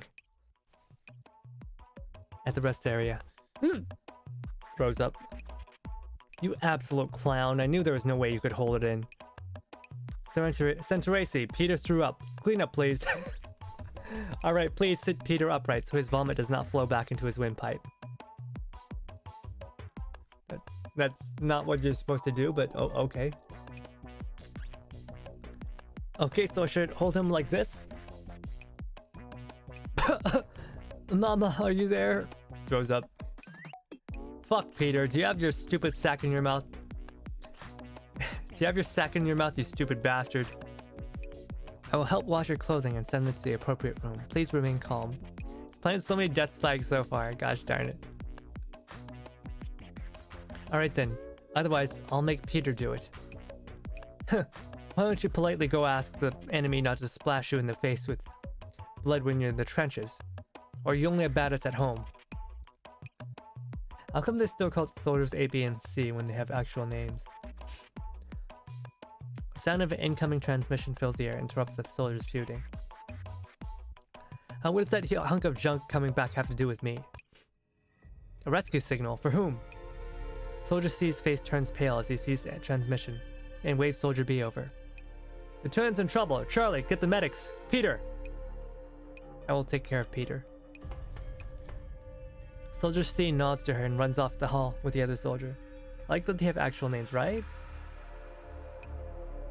Lieutenant Albert's smile flashes through her processor module. She dismisses the notion of going after them immediately and sends Soldier A back to his cleaned room. 1 minute later, at the base entrance. The medics are still getting ready. Where's the rescue signal? We'll check it out. I see it. Over there! Soldiers run out of the base and gingerly unload the coffin from Clotho's back. The others surge forward and shove Clotho aside. What the hell? Relax and stop touching me. I'm opening it up already. What's going on? What happened? How's the lieutenant?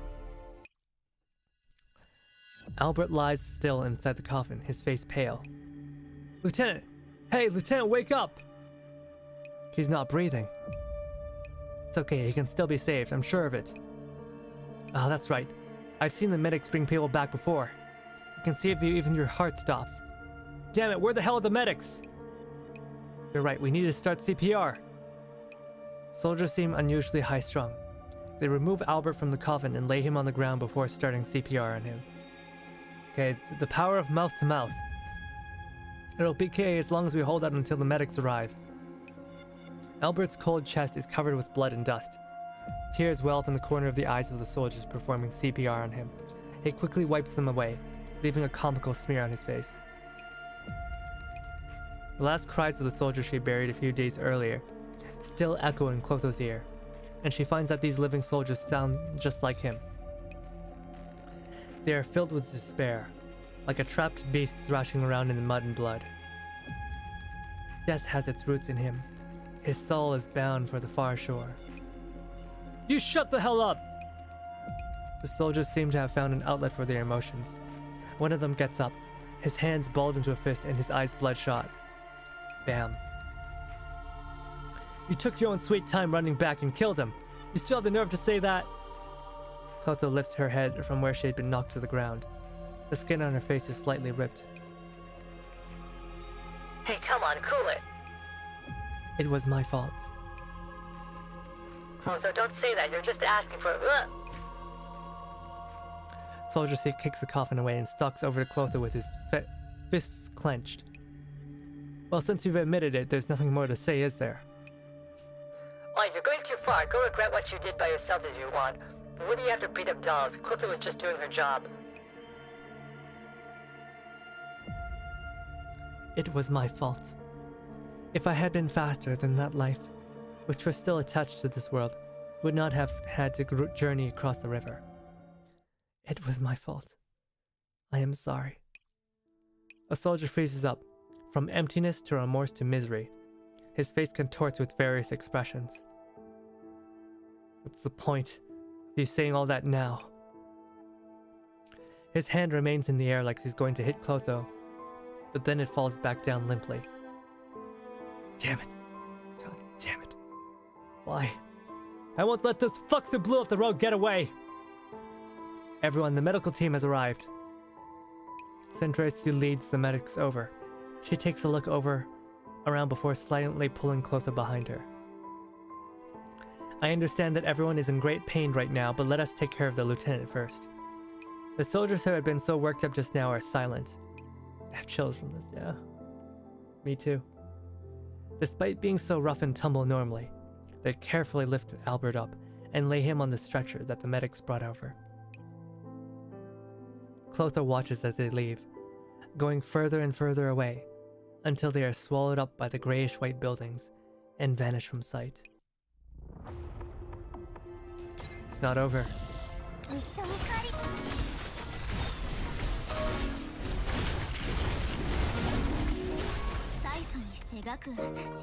It is not over. Not by a long shot.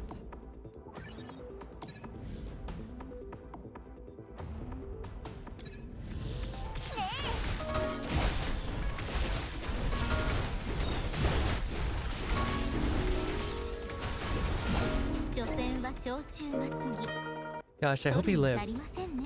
I hope he lives. Mika, NeuroCloud is the happy game. Sad things don't happen here. A soldier calls out to Centracy. Hey, my room needs cleaning. Cleaning complete. Is there anything else? So soon? It's only been 10 minutes. Just doing my job.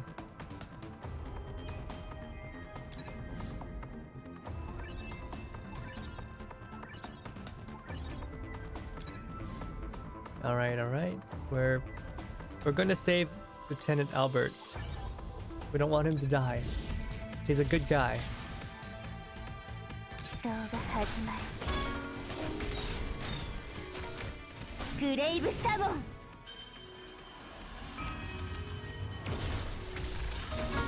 Like, wouldn't you like to wake up to Clotho's pale figure every day? You know, she's totally not creepy, right? Looking down on you. You know, wake up to Clotho giving you a lap pillow, right? Totally not feeling like she's gonna send you to the afterlife. Doesn't it seem so peaceful? Or is it just me? Is it just me? I feel like I would like to have that sort of peace. Clotho and Centracy walks down the corridor side by side. You know, I would like to have Clotho by me, if I were to die, or even just in general. Feeling like I'm about to be sent off. That must be the greatest feeling. Thank you for just now. You know, even if her, you know, airheadedness actually kills me, you know, it's fine. I didn't really do much. Machines are worn down by the passage of time, but simulated personalities are like seeds, which rarely change despite their circumstances. There's no doubt that your heart is like a shining jewel. Death by head empty. You helped me out once. This is nothing. No. Flowers all bloom in their own ways, and so do dolls. That incident hardly bears mentioning. Let it fade just as the blossoms wither. Why do you say that? Hi, Miss Lovely Centaurace. After being in contact with death for so long, even dolls are bound to get all pessimistic. I know that. I respect the opinions of others, so you do not need to worry.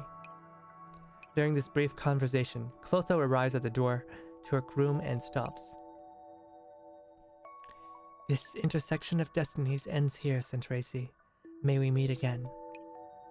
Alright, see you again. Clotho nods and opens the door to her room.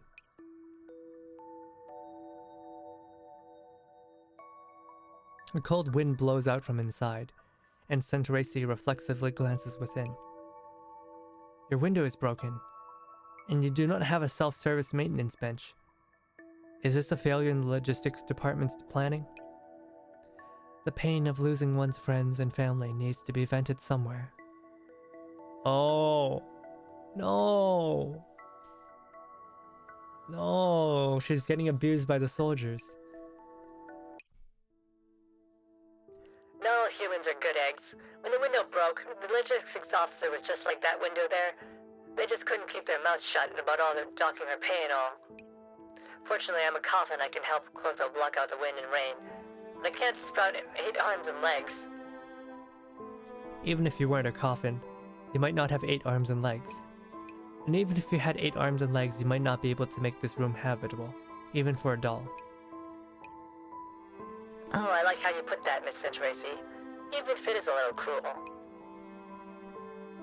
The living always tend towards destruction, and the path of a doll ends in decay. This is my only refuge. I have nowhere else to go but here. Centaurace looks at her artificial skin, which has split open. The machinery below has been deformed too. It runs across Clotho's cheek, like a dripping wound. Come stay at my place until I tidy this place up. There is no need to sigh. This is my destiny. Oh no, she's masochistic too. Huh?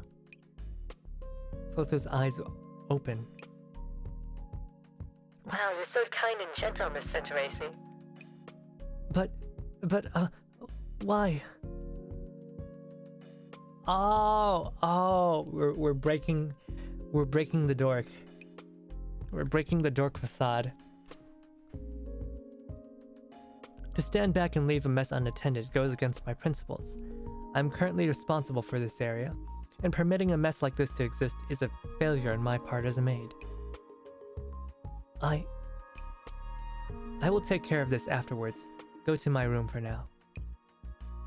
You need help both inside and outside. Clotho, come with me. Come with you? Clotho repeats those words in a daze, as though this is the first time someone has spoken them to her. Meanwhile, Centaurace has already turned to leave.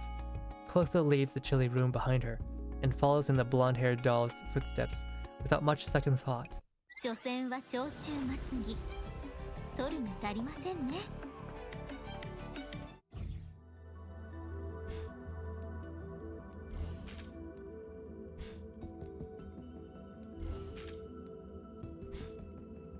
Okay. Getting pretty close to the end. Maybe we're only halfway. Starry Interlude. A star falls into the Milky Way as flowers grow over the trees. Oh, we got Centaurace this time. Let's use Helix.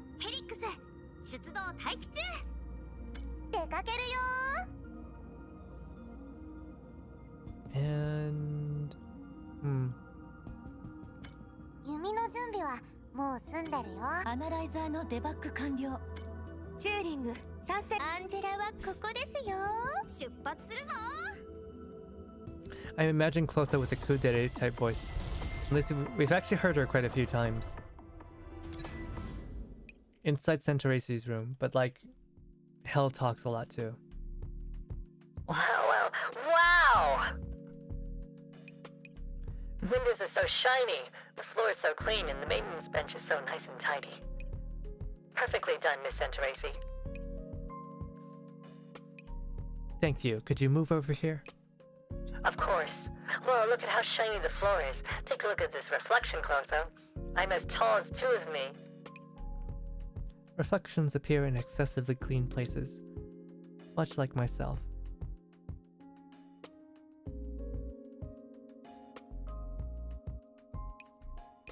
As Clotho looks down at the floor, the wound on her face suddenly feels very out of place. She adjusts her veil to hide the wound, but it still looks fresh and obvious in her reflection. Have a seat here, Clotho. Centaurese places a hand on Clotho's shoulder. Her sleeves obscure the scar in the reflection and it is gone. All right.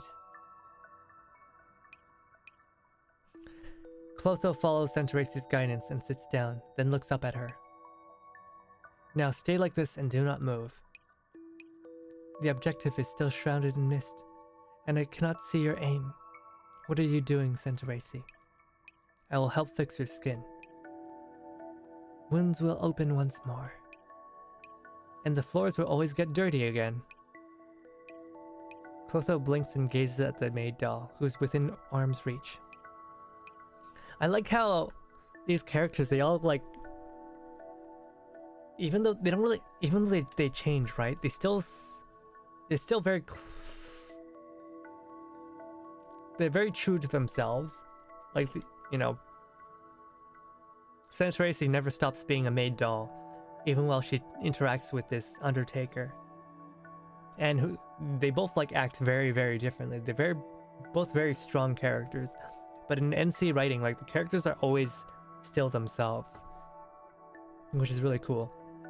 Once a dork, always a dork. Her sensors, which still function, transmit the warmth of her fingers to her brain.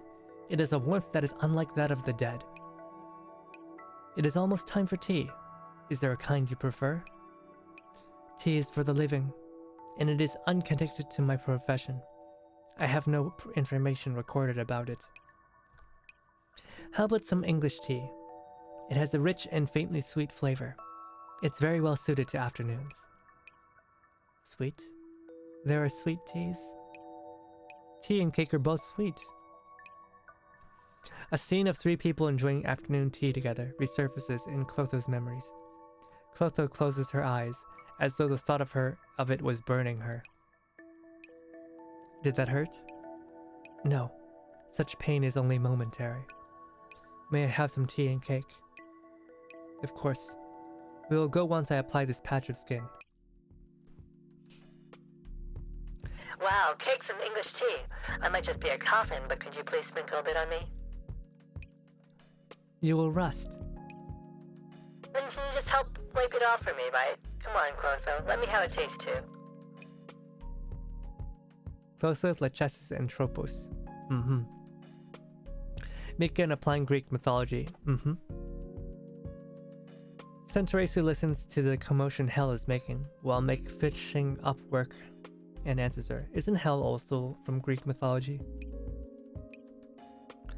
That can be arranged. Please enjoy this relaxing tea party. After that, we can all have good rest inside the room. Sweet, it's going to be this coffin's first time having afternoon tea ever. I used to work at a high tea cafe. Oh, please don't take me back to those days. It was not a good time.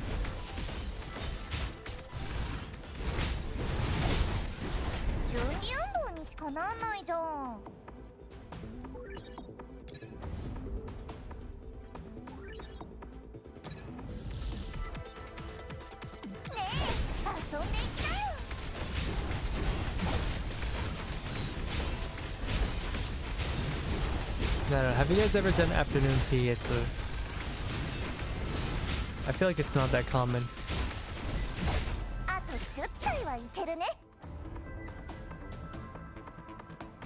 Once or twice? I see. How's the Norse goddess of death? Oh, Norse. That's not Greek. That's not Greek at all.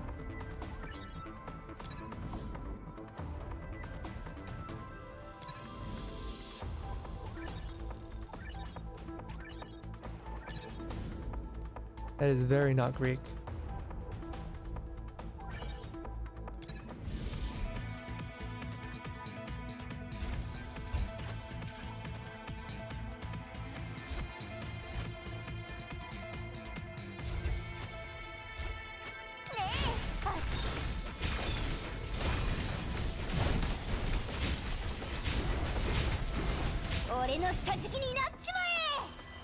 Okay, that's Hell's voice. Not Clotho's. Clotho doesn't talk that much.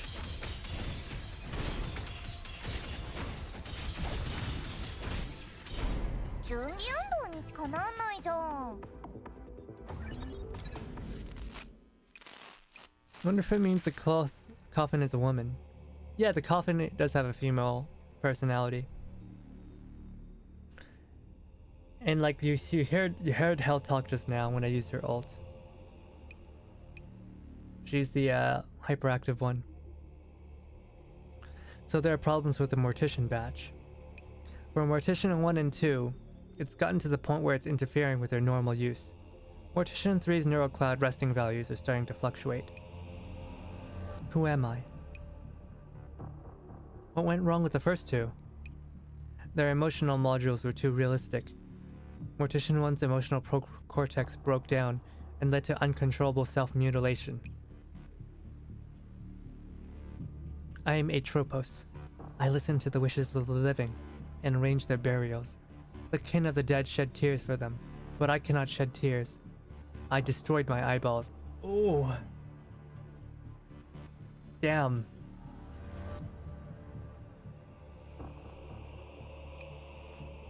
What about Mortician 2?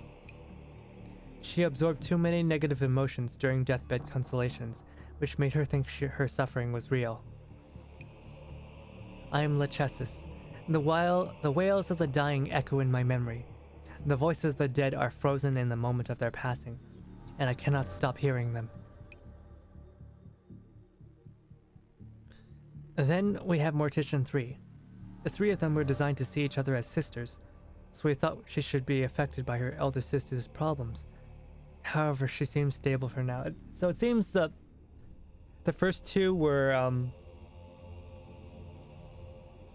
too smart, and so they suffered from trauma.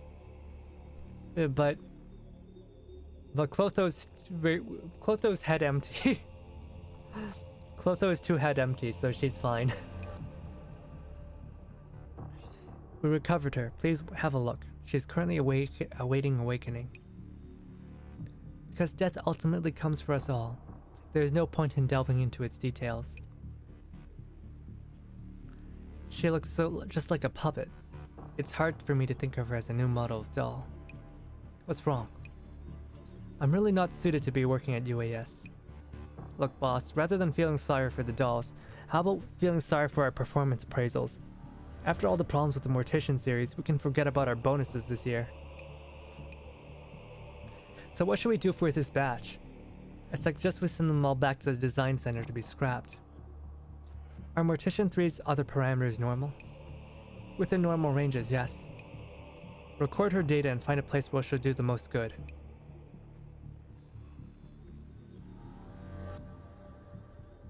What the? I am Albert. My car exploded, and it severed my leg. Shrapnel cut my neck open, and my life is leaving me. Hey Chief, please don't mess around with our appraisals. A doll like her could develop problems at any moment. We're better off scrapping her ASAP. Aren't there a lot of places where fighting is going on? Those places with regional militias that can't afford military A-dolls, or at least still willing to pay out a sum to take care of all the corpses they handle. Yeah, that's Lieutenant Albert. They won't get sick, and their family members won't complain. There's also no need for bedside comfort on the battlefield. One doll can take care of all of their problems. We call that a consumption upgrade. What? No. I'm not Atropos. And I'm not Lachesis. I'm not a human. I'm not Albert. And I'm not Peter. Wait, Peter? Is Peter next? Let's go with that. Close the door. The researcher leaves. But your new job might not be suitable for you either. That would be too tragic, so I need to prepare some kind of countermeasure for it. Who am I? How? Awakening. Cognitive malfunction. I guess I'll just have to force awaken her. A powerful electrical current jolts her memories, and her vision suddenly fills with light. Who am I? You are Clotho. Hill told me she detected an overload while you were organizing your memory data. Oh, she was dreaming. Is that so? It seems the dreams of the past are still influencing me. Thank you for your care, Centaurecy. It was but a mere trifle. Since you are awake, I should go organize the cleaning implements I will be using the next morning. As Centaurecy is about to leave, Clotho bites her lip, then lowers her head and grabs the hems of her skirts. In the end I still... What's the matter? Did you say something just now? The shadow of my memory still lingers. The voices that call me, the sound of weeping, they are hovering at the edge of my hearing. May I ask you stay for just a while? I'm having trouble telling the difference between this world and the next. Oh no. Centaurecy looks at Clotho. There's a longing and fear within her golden eyes, one that is not normally there.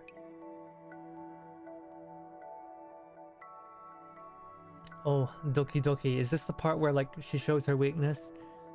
You know, and you see you see what's underneath the surface. Of course, the night is still long, and the first appointment on my schedule is in 3 hours.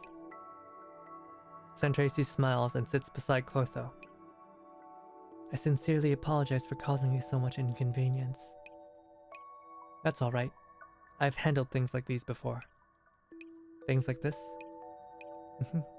My little sister often had nightmares when she was little. She would ask me to accompany her like this, and then burrow into my arms. After she grew up, she stopped doing that. Clotho takes in Centaurecy's wistful reflections, and then she leans against Centaurecy's shoulders. Grew up? Is she a human? Yes. Right now, she ought to be on the battlefield. Oh, Vane is a girl. Okay. Centaurecy's expression softens as she mentions her sister. Many people worry about the relatives on the battlefield, but she went there keeping it a secret from me. Did you find her? I believe that someday we will meet again. Death always follows in the footsteps of warriors. Death, I'm sorry. I always say things like that displease others. I accept your words. Death and soldiers go hand in hand. That is a fact. Centaurecy closes her eyes. That is why I pray for her. I too will pray that you two will meet again. Thank you. I couldn't save Albert. That was not your fault. I will. Next time. I know. Go to sleep. The night is young. あと10体はいけるね。 Aww. Guys, I want to fix her. I want to fix Clotho. Several nights later, in the Laredo war zone.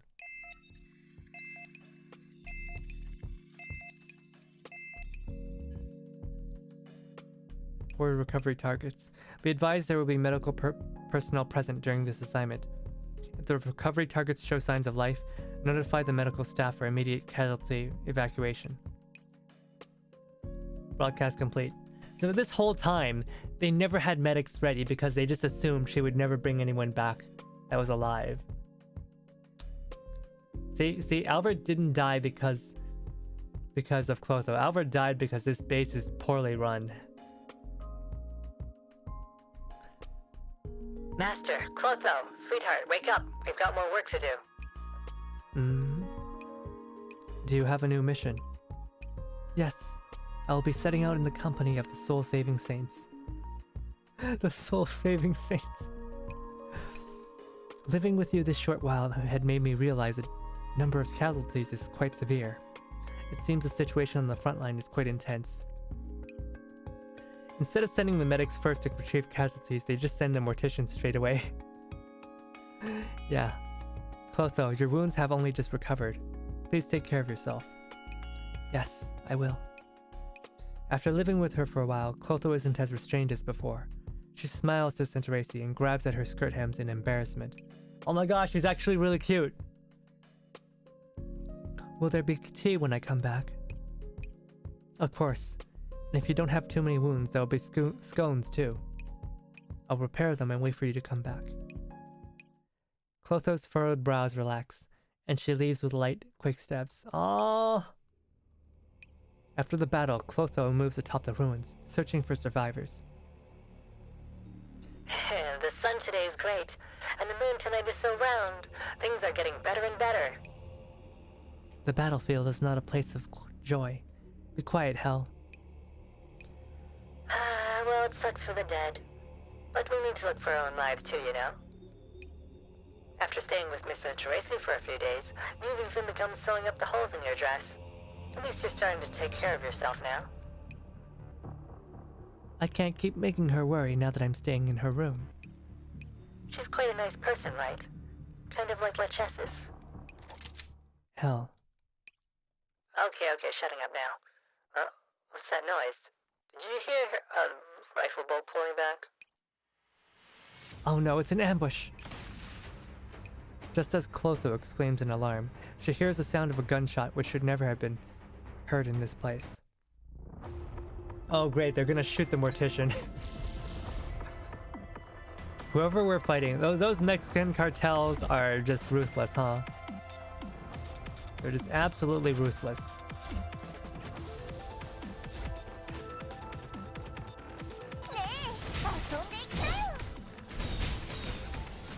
War crimes? Yeah, war crimes.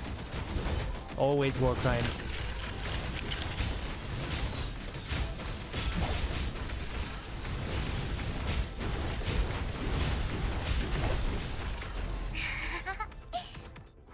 Every time, it's always the war crimes.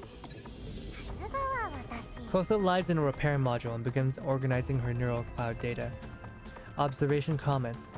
Clotho's neural cloud modules can still sustain normal operations, albeit barely. I recommend that she not be reset, but reassigned to a war zone after a neural cloud is... She's about to, like... Her mind is about to get all messed up, and she's about to, like, go through a huge mental break. And you decide the best course of action is to send her to a war zone. I see.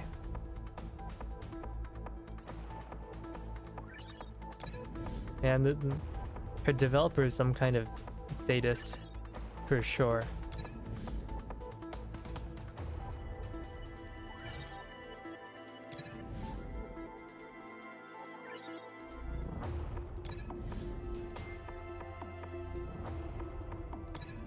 Shooting the medics, haha. Shooting the mortician, not haha.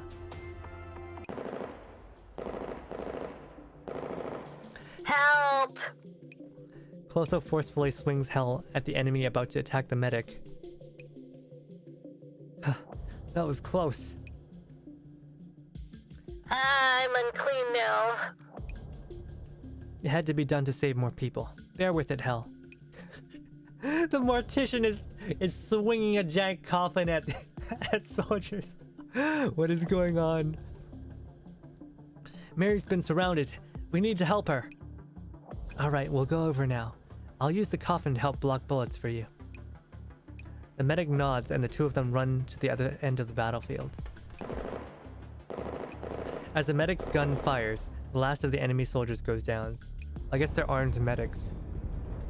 The earth shakes, and it feels like the echoes of it will never fade away. Ah, Daniel, you're here. I knew it. I just knew you'd come. Yes, I'm here. Don't be afraid. The two of them embrace each other tightly. Clotho looks on with mild envy, and then casts her gaze into the distance. Ah, Clotho wants to be embraced. Gosh, you just want to give her a big hug, right? It's a 2-in-1 funeral service.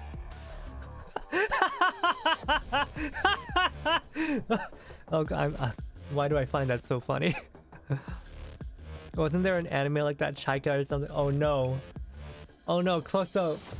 Is Clotho Chaika? Is Clotho... Oh no, is Clotho just a grown-up Chaika? The life-reaping scythes draw near, in tight formation. The chances of us all escaping are lower than 10%. What do you mean? Do we need to abandon her? It's just a leg wound. That's not what I meant. Please take Miss Mary and leave. Clotho's gonna stay behind. The medic pauses. Clotho looks earnestly at him and Mary, and then picks up her bullet-scarred coffin. Go, soldiers. Your lives should not end here. I will cover you. Sugina Chaika. Yeah. Oh no! No! Please! Evening, Iron Maid. How's life with the gloomy Black Iron Crow? Black Iron Crow. Having fun? It's not bad. She stopped going, I shall purify your sins, while eating apples like last time. Well, that's rare. This is the first time I've seen a doll that takes care of another doll. Can all big city dolls do that? This is my first time doing so. Centracy walks over to the soldier, who's playing poker. He lifts up his feet without looking, allowing her to sweep beneath it. You don't smell of alcohol today. We quit.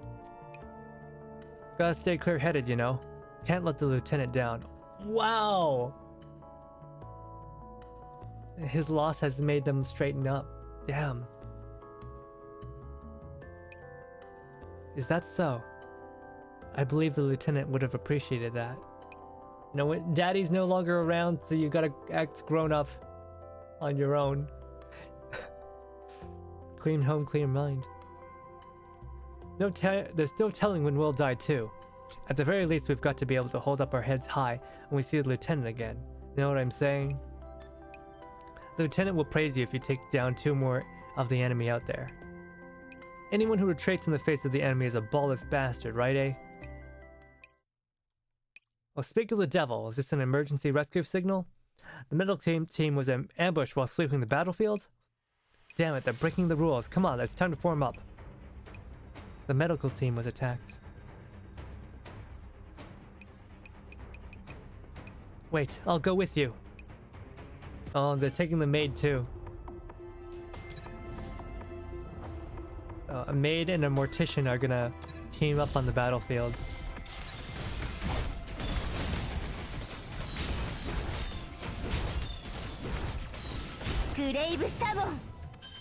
Yeah, there's Clotho's voice.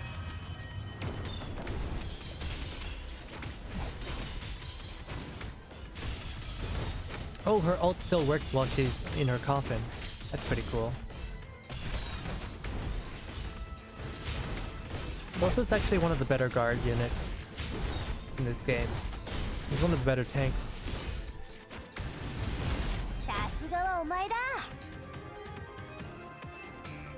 On the spot funeral service. Damn UA has really ramped up their services, yeah. Highly efficient. I wonder how it feels to sit inside hell. Hope it's comfy. Under the night sky, the flames of war continue burning. Did those people run this way? Pretty sure one of them took one in the knee, so they couldn't have gone far. They've got to be nearby. Oh, a knee injury. Damn. Don't lose yourselves in the chase. Our objective lies further behind them. I wonder... Isn't it like really hard to reconstruct your knee if you get shot there?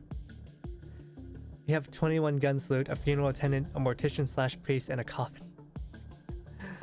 After the enemy's soldiers' voices fade into the distance, the ground suddenly trembles. Clotho lifts her coffin off of her and gets up from the little hole she was hiding in. The medics should have made it back by now. I wouldn't be so quick about that. But I get the feeling their luck is pretty good. Better than ours, at least. Well, we can't make jokes about how our room door's all busted up now, since I've got the feeling we're worse off than that door. Clotho, how are you holding up? I'm fine. We need to break out as soon as possible. Clotho tugs at the shreds of her sleeves and binds her deformed arm. Oh no, she's got an injured arm. Wait, are you seriously going to do this? Clotho, my mistress, my dear sister, they're going to stage a breakout before help has even arrived. Did your logic module get damaged or something? Nobody will come for us. I told you not to be so negative, but I guess you're right. Fine, so which way should we go? Judging by the first order the alert gave us, we should head toward the base. Clotho crawls out of her hole, looking towards the distance. And then she falls backward as a shot rings out. They found us. My shoulder's been hit. But how? Clotho. Master. Master, are you alright? I knew it. There was another one still here. Let me see. Why is it a doll? And the enemies are also wearing Russian equipment. Thought I'd be able to score an enemy kill. I warn you, don't you dare lay a hand on Clotho. If you do anything to her, you'll have bad luck. 3 whole days worth. She's only worth 3 days of bad luck, huh? What the hell's making that racket? Is that a coffin? The enemy soldiers take aim at Clotho's head, and Clotho closes her eyes. A familiar yet unfamiliar voice speaks into her ear. Clotho. Atropos. Lachesis. Clotho, I'm sorry. Bearing the weight of the deceased is too much for the living. We will be following those other souls to the afterlife now. That's alright. I understand. Since my final destination has been decided, I should start on my journey as soon as possible. I'm coming to meet you now. Clotho. Your wounds have only just recovered. Please take care of yourself. Yes, I will. Why am I remembering this now? Will there be tea when I come back? Of course. And if you don't have too many wounds, there'll be scones too. I'll prepare them and wait for you to come back. Clotho's eyes snap open, and at almost the same time, a ray of brilliant light illuminates the darkened rubble. Hands up, you're surrounded! Bloody hell. When did they flank us from behind? Wait. Bloody hell. There's the enemies are Australian? We're fighting Australians? Oh my goodness. Australians or Brits? Oh. Ignore them, they must be bluffing. But there's something funny about those voices. Fall back. Oh no, we're too late. The rapid gunshots come and go in an instant. Clotho looks up towards the source. Centrace's face appears above her. Don't move, your spine's been damaged. Why did you come here? Miss Mary gave us the coordinates. We came to collect you. I see. So in the end, she's the one who has to be collected before she dies. Are they safe? This time, the number of bodies didn't go up. Iron Maid, what are you doing? I was wondering who it was. Turns out it was just the Iron Crow. Mary said she saved them. It's her job! The soldiers say so in a nasty tone as they move up to grab Clotho by the arm. Iron Maid, you carry the coffin. I'll bring her back for repairs. Thank you. The group returns to the base. As she wobbles along, Clotho quietly admires the starry sky. Is this not my destined end?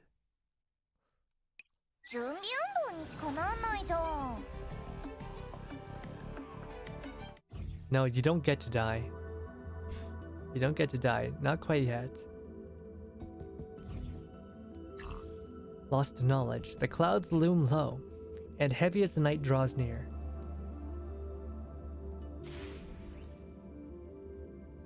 Let's actually use a healer this 出動 time. 待機中。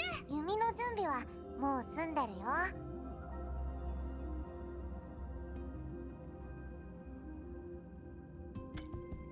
ご期待に応え、ご覧に入れます。出かけるよ。アナライザーの出番。彫刻刀を粘土。祈祷が始まる。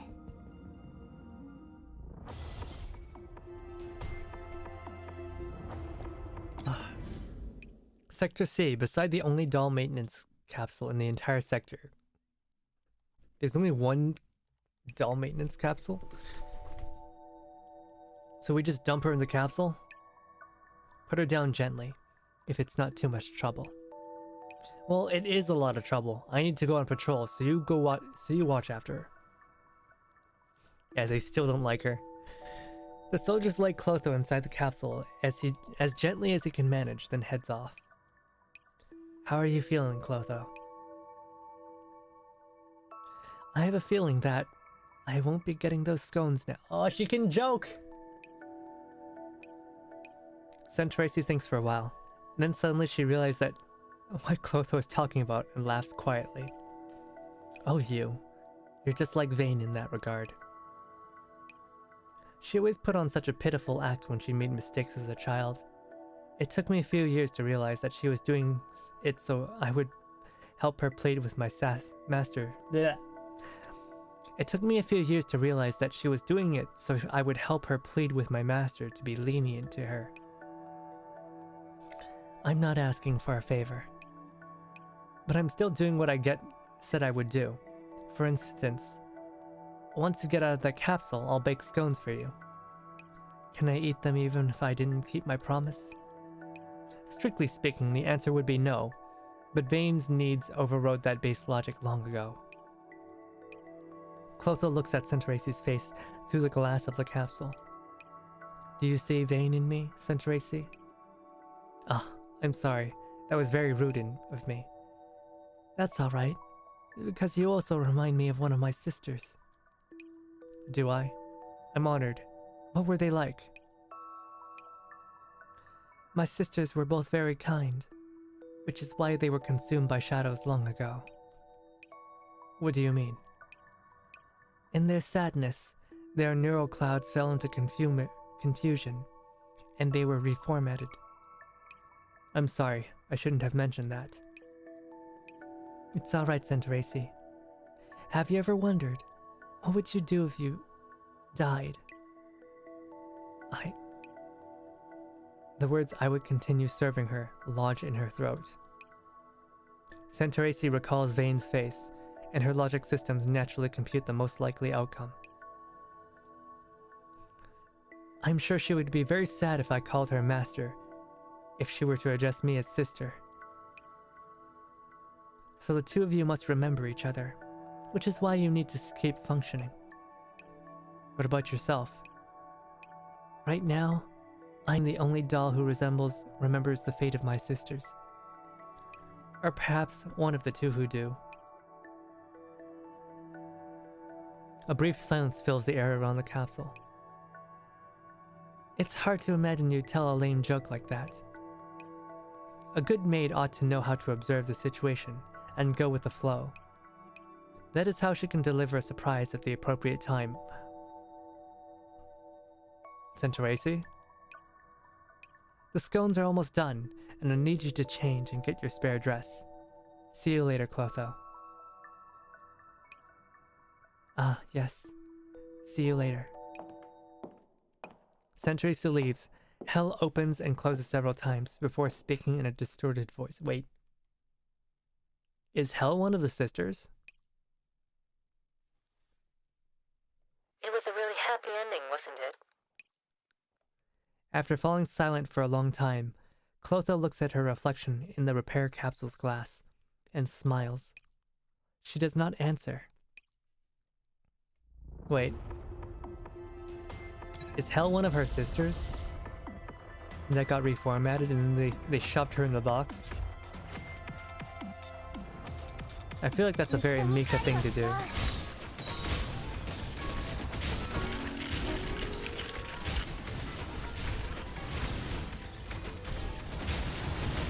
You know, they'll kill off characters, but sometimes they'll keep him in a form of somewhat of an afterlife, a living afterlife.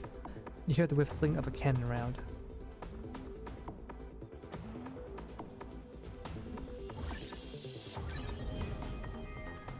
We're just gonna take all the cannon shots, yeah? We need those functions.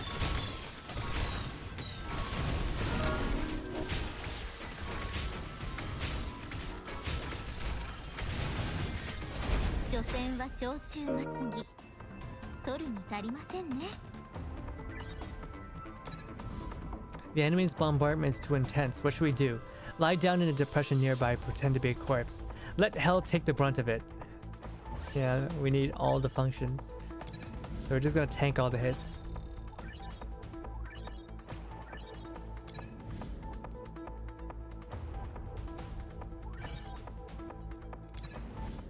Half a month later, in a certain corridor of the base.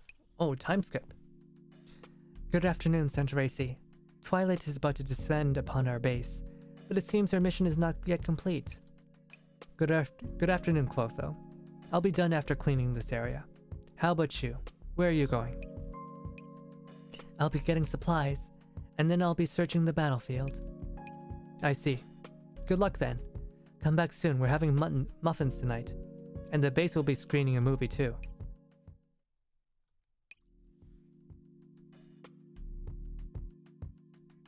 Clotho heads out in a clean dress, walking alongside the patrolling officers. Soldiers. Well, well, well, what do we have here? Not even the crows are willing to perch on her. Crows are intelligent birds. They are wise and know that I am still among the living. If you wish the crows to roost upon you, hell, what do you think? Clotho pats her coffin. Want to have a quick lie down inside? Upon hearing Clotho's reply, the soldiers laugh. Wait, did she learn to crack jokes? Dang! The gallows humor. Our overly serious Clotho has learned gallows humor.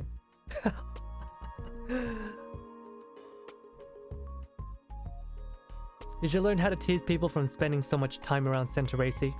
Not bad. Beats the hell out of being a high-class tin can. Okay, stop messing with her and focus on patrolling. Also, there's something else I want to tell you. Soldiers keep their distance from her, but Clotho can still hear their quiet words. Something's not quite right. How come the brass hasn't reacted yet after we fought off that raid? What kind of reaction do you want from them? Do you think we should just fight our way into their base? But those guys... The Geneva Convention is pretty much toilet paper to those punks. Bringing up the Geneva Convention. At this point? That's what the lieutenant said, right? Now that you mention it though, I do agree that something isn't quite right. Yeah, think about it. First they started a small-scale firefight, then they went after the lieutenant, then they attacked our medical personnel. Could those bastards be probing our defenses? Seems like it to me. Did you get any reply about that alert sent up to HQ? Man, these guys are slow if they've been probing for an entire month. Heard they're starting to withdraw. The other units are going first. It'll be our turn in a couple of days. That's great. HQ finally decided to listen to us. The lieutenant, however... Don't say it, man. Don't say it. You go this way, I'll go that. We'll check in every 3 minutes. Just as they're about to split up, a shrill alarm suddenly fills the air.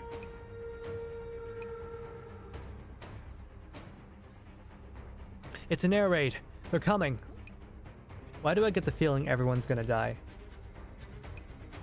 Clotho jerks her head back and sees an enemy plane flying towards the base. Oh no. Centaurace. Centaurace. There's no time to think. Clotho runs back inside the base. Inside, Centaurace senses something amiss and gets up from where she was wiping the door frame. It's the air raid alarm. I need to evacuate. But Clotho. Tracy thinks about Clotho, who was waving her with a smile just a while ago, and freezes in place. Tracy! Clotho runs over to her. Clotho, there's an air raid. We need to get out of here. That's why I came. Looks like I was just in time.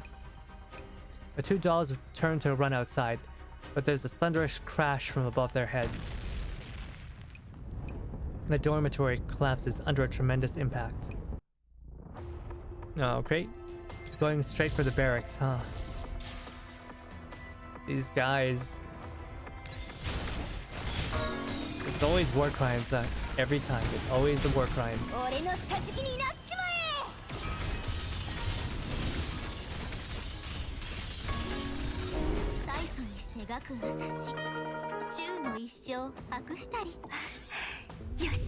When will they stop with the war crimes?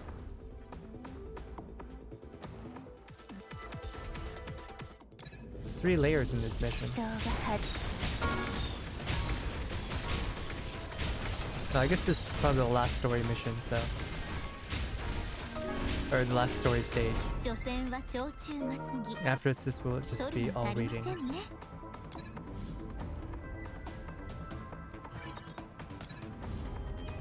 Shellfire engulfs Tracy's hiding place. Catch your breath.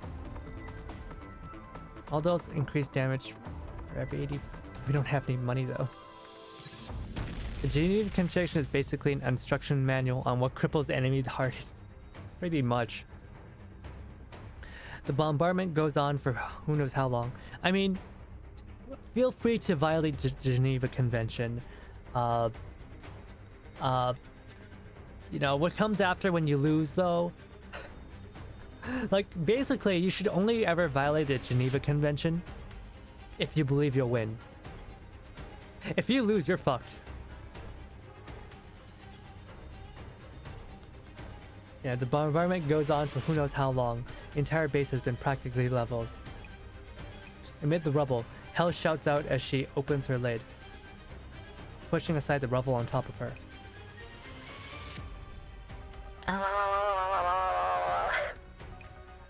How are you? I'm fine. I was carrying Hell. They're sending in a mop-up squad. We need to get out of here ASAP.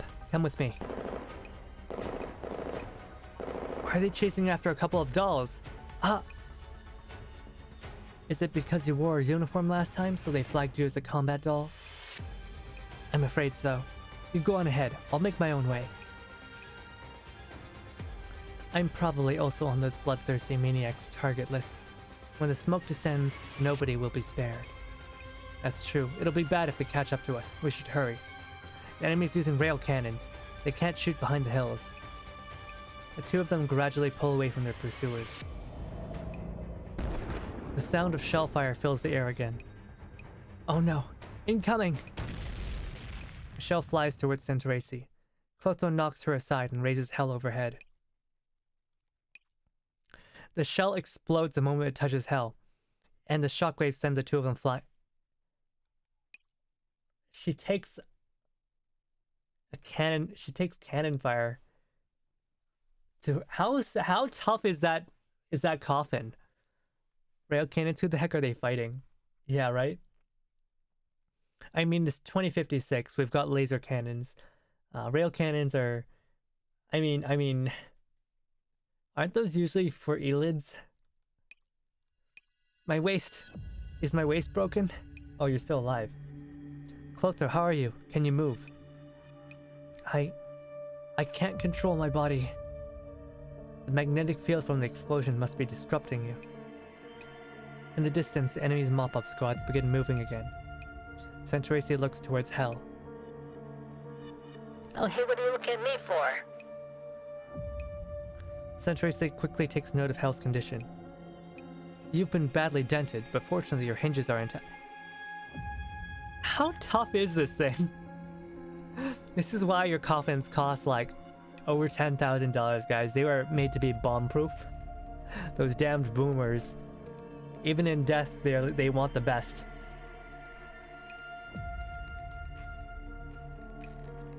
Thank you for concern, Miss Centracy. I'm probably the only one who could maintain their normal shape after taking EMP railcon and shot head-on. However, I advise you to... what are you doing? Centaurace opens Hell and places Clotho inside, then ties Hell rightly to her back with a chain. She jumps out and then runs across the open ground with startling speed. Oh no, she's going full Terminator. The best, the best, the best, the best. Thank you, okay. Just in case someone has had enough of a grudge to bomb you even in death. Centaurace, what do you... Put me down, just go by yourself. Lie down and don't talk. Clotho hears another explosion, and then she experiences sudden weightlessness before tumbling roughly and banging around inside the coffin. Centaurace! Lie down! All Clotho feels is the dizziness from being spun around, but in the next moment she feels herself being moved again.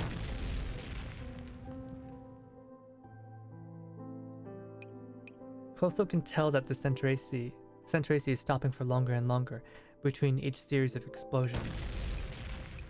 There's another explosion, but this time, Centaurace doesn't get up right away. Centaurace! After regaining control of her body, Clotho tries to open the coffin, but finds that Hell has been chained up tight. Lie down. It's dangerous outside. I'm not afraid. The goal of all life is death, and there's nothing to hold me back from it anymore. Oh no, don't be suicidal, please. You're not the same. Vane still misses you. She will remember me. But... Clotho senses Centaurace getting up at last, and is running towards the hill. I believe that even if I die, even if I don't remember anything, she will still treat me like she did before, and that nothing will change. I want you to live. Please, I'm begging you. Clotho, if you die, nobody will remember your sisters. Only you can tell others their story. That is why you must live, Clotho. Oh. There's a small group of enemies. Wipe them out! Yeah, we are going to wipe them out. The likes of which has never been seen on this earth.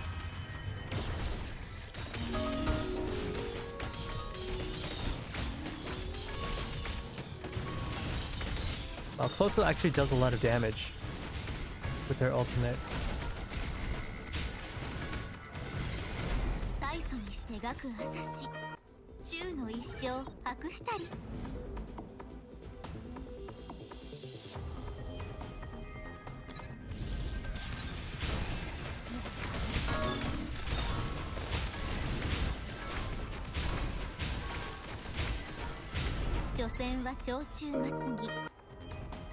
Yeah, it's hard to make out Clotho's voice because of how quiet she is. She's incredibly quiet.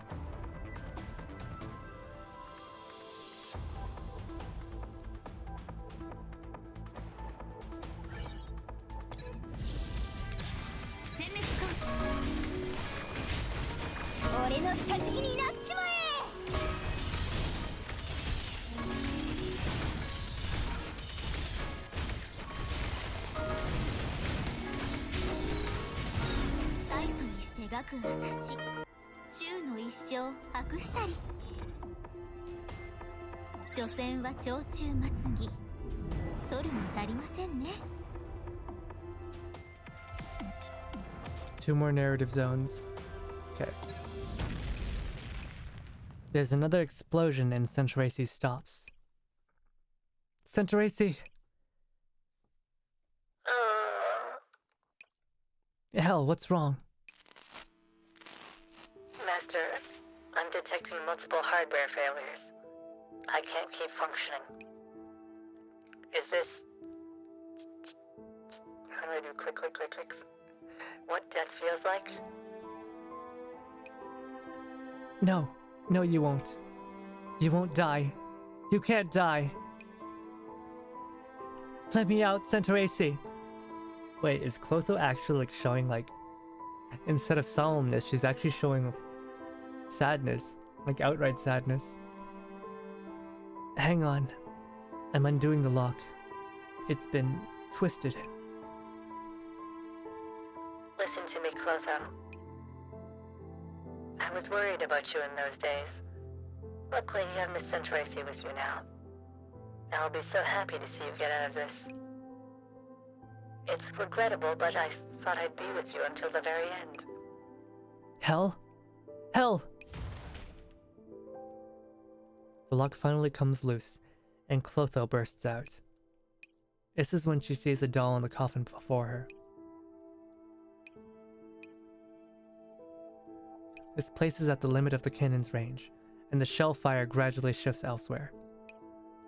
Can't believe I'm tearing up for a goddamn coffin, right? Right? A gosh damn coffin. Hell looks like a crushed tin can. One can hardly tell she used to be a coffin.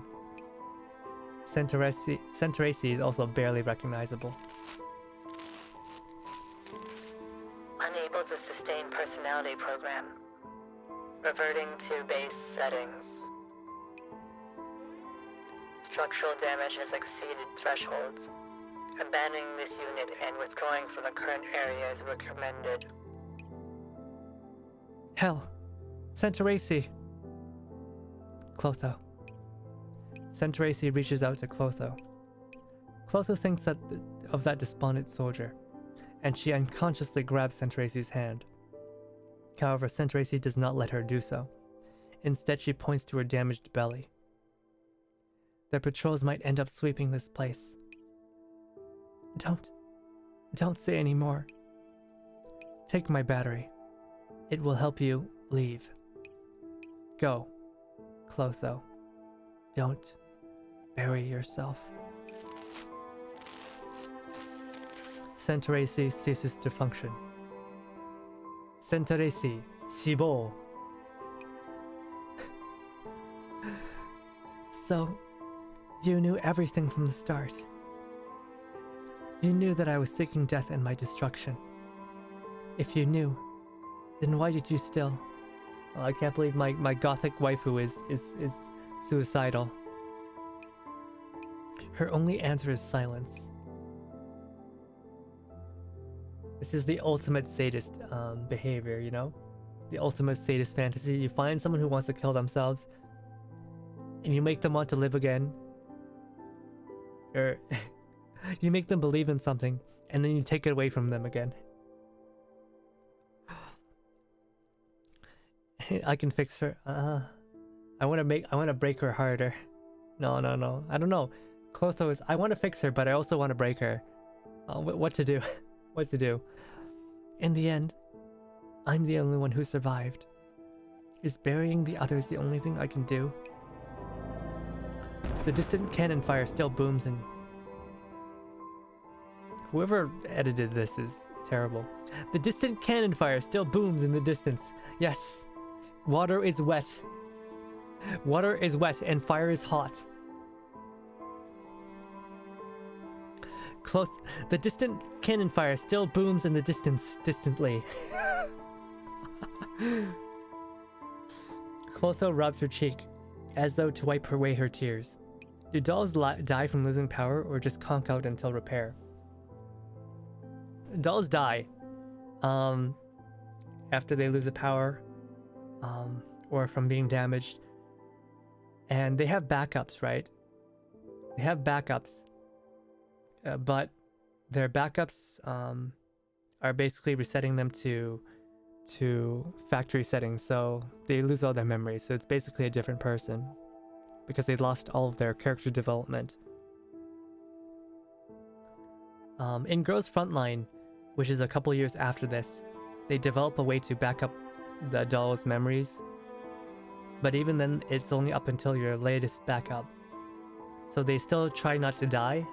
They still try not to lose their bodies because then they'll, depending on when their last backup was, it can be really, they can lose a lot of character development. Machine oil streaked in ash smears across the back of her hand. She takes a deep breath and exhales the heat accumulated within her body. So the backup system has not been invented yet. And so Centracy is going to be factory reset after this. Just like how your computer would, yeah. So it's like the difference between reformatting your hard drive versus doing a system restore. No, that's not it. Right now there's still something I can do. Clear the RAM on reboot. Like losing everything on Notepad, yeah. She ties Hell to her back and scoops up Centracy. This body is no heavier than the other corpses she has carried, yet Clotho feels an incredible weight in her hands. Look at her determined expression.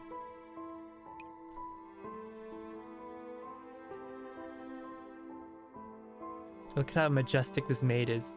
Oh, she even stuck some flowers in there. Oh, there's butterflies too. There's some butterflies on her stomach. Aren't blue butterflies supposed to signify like the souls of the departed? There's two, so it's like it's the souls of Centracy and Hell. It represents hope, a period of warmth in her life. Someone who lived more vibrantly than any lost soul who kept a doll, who wanted to die, firmly anchored to the mortal world. Live on. Clotho gently rests her cheek on Centracy's brow as she is held with a careful, tender reverence, before turning her head up and into the distance, a steady look in her eyes. I like how they foreshadowed this by saying that UAS would penalize the military for any damages done to Centracy. In Greek mythos, Clotho is said to be the one who spreads the threads of fate. And yeah, they've mentioned that a couple of times too. Also the threads of fate around Centracy. Oh wait, I didn't see it. I didn't see it. Shoot. I didn't see it. I promised to do that. But in return, you have to promise me that you will live. The Undertaker carries another doll who has already ceased to function, walking out of this battlefield of death and destruction one at a time. One step at a time. Really good detail. Before shutting down, Centracy gives Clotho her battery. Now Clotho is the only one capable of moving. You've obtained Centracy's battery.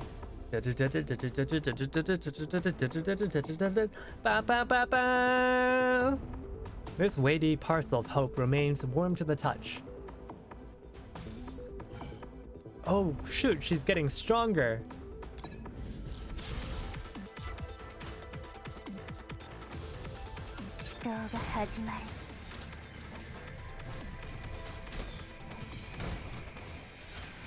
Oh gosh, these guys hurt. I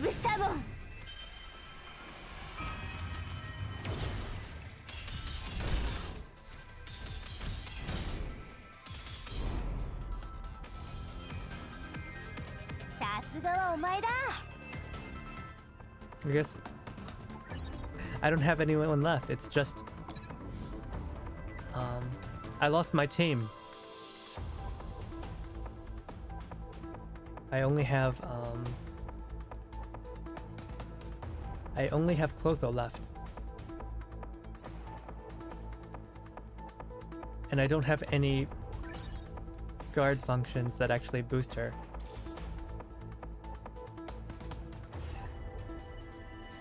Let's get some then. Let's see. Impact distribution. Crisis management. None of these are good. These are terrible.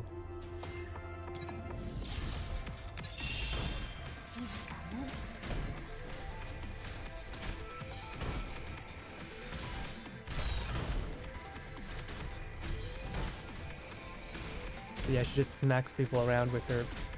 Oh, she's also got a knife. She's got a funny looking stone knife.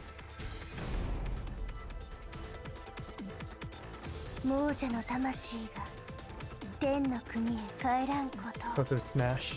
Yeah. I love her victory animations. They're really cool.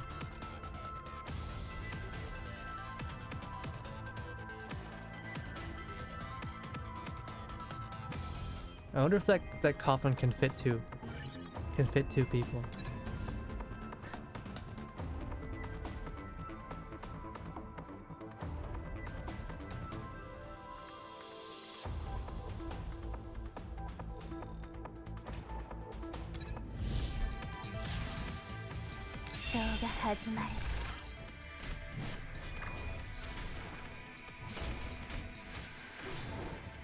I'm glad that the boss is just whittling away at a block. Very nice.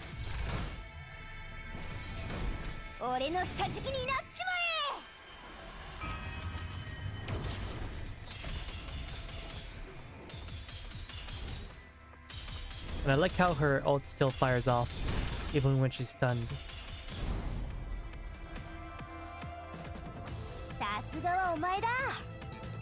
So yeah, she's got two voices. She's got Hell's voice and she's got her own. But Hell talks more. In the Laredo town area at the UAS branch office. The city is bathed in the morning light, which illuminates... Why does this look like France? And Canada? And Berlin? This is a receiving contract with the UAS. Mother and father left me a sum of money, which I've used to purchase long-term maintenance services for you. After you return, ownership will remain in my name. But you don't need to continue work. You are free to pursue what you want to do. I have enlisted and I'm going to search for mother and father. Do not follow me, Resi. Do not come to the battlefield. This is my last command as your master. I'm sorry that I was not able to say this to you face to face. I didn't dare. I'm sorry. Somewhere in Canada. Please take care of yourself. Your little sis. Always and forever. Vane. Clotho folds the old letter back up and places it in Centrace's pocket. One of her arms is still missing, and most of her hair has been burnt off, and her twisted left arm is still dangling by the side of her. Ooh, nasty. A drop of machine oil falls from the severed stump of her arm, and falls onto Centrace's face like a tear. Oh no. I guess she does like, she has like the red strings. I guess those are the threads that she weaves, right? And she's got the butterfly motifs on her what do they call it? A morning gown? Oh, she's got butterflies on her veil as well. I didn't even notice. Oh, she's got some chains on her too. And I don't know what the knife is supposed to be, but it's pretty cool. I can't go back. They'll write me off as scrap. But you're not the same. They'll save you, Centrace. Your core is still working, so UAS will fix you. Even if you don't remember me, I'll find you as long as you're still alive. Goodbye, Centrace. She places Centrace at the entrance of the branch office and presses the doorbell.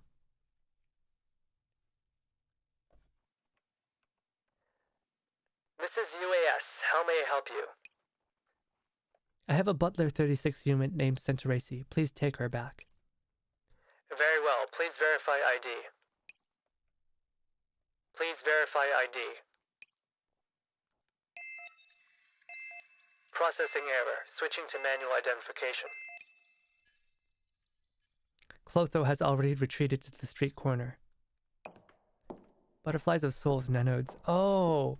Notice. Oh, I'm so glad that I've got so many people who are well versed in a variety of knowledge. After watching the branch office workers bring Centrace inside, she picks Hell back up and vanishes into the morning mists of America. The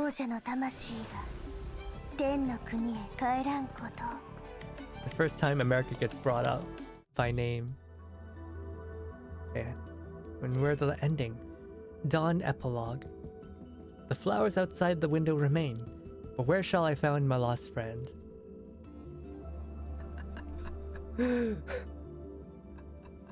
Osmanthus tea tastes the same as I remember, but where are the friends? that share the memory.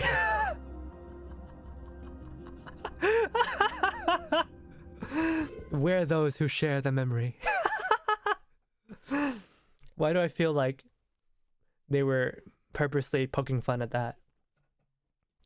At the oasis inside the ops room. Osmanthus tea tastes the same as I remember. But where are those that share the memory? After calming down again, Clotho gently blows away the steam coming from her cup and coffee as she drinks from it. As for me, that is where the story ends. I see. When I opened my eyes again, I was in the UAS repair bay. So that's what happened after I shut down. Thank you, Clotho. Clotho shakes her head. I should be thanking you. At the very least, I still have the chance to tell you this tale. So because they were able to recover her body, and her core was still functional, even though she ran out of power, Santoresi kept her memories. She didn't have to be reset. The Vtuber? Oh. Wait, which Vtuber? None of this. Oh. Oh, that one. Rip. I should be thanking you. At the very least, I still have the chance to tell you this tale. Actually, while we're on that topic, there's something that bothers me. Where did you go after sending me to UAS? I believe the professor ought to know more about that than I do. Clotho rises from Santoresi's embrace. Her gold eyes look at me, filled with gratitude. Gratitude? Ah, so it involved you, Professor. Yes, I am the Professor, and I did save Clotho. Certainly, that was I, and not another person. Yes. I am the Professor. As Clotho looks at me tenderly, I feel something that I haven't in a long time. Guilt. Soul butterflies are a thing in Japanese media. Look up Old Game Mansion. Yeah, I do know about Japanese soul butterflies. That's what I was talking about. Hakuya is now guilty. Yes, I'm certainly not lying to these girls. Having me bring it up is a little embarrassing. Yeah. Yeah, this is your story, so you should finish telling it. Yes. We're just trying to avoid, revealing the fact that we actually don't know. Because it wasn't us. You have a point. If it is my story, then I should recite it. Allow me to finish it then. Phew, that was close. Actually, I didn't manage to get very far before shutting down due to severe malfunctions. A patrolling UAS robot found me, and after noting my ID code, informed the director of the department that developed me. Was it the director who was sympathetic towards you? Yes. Oh my god, look at that smile. Oh, I'm blocking. Look at that smile. Look at that smile. Oh, isn't it such a sweet smile? Oh. You could die for that smile.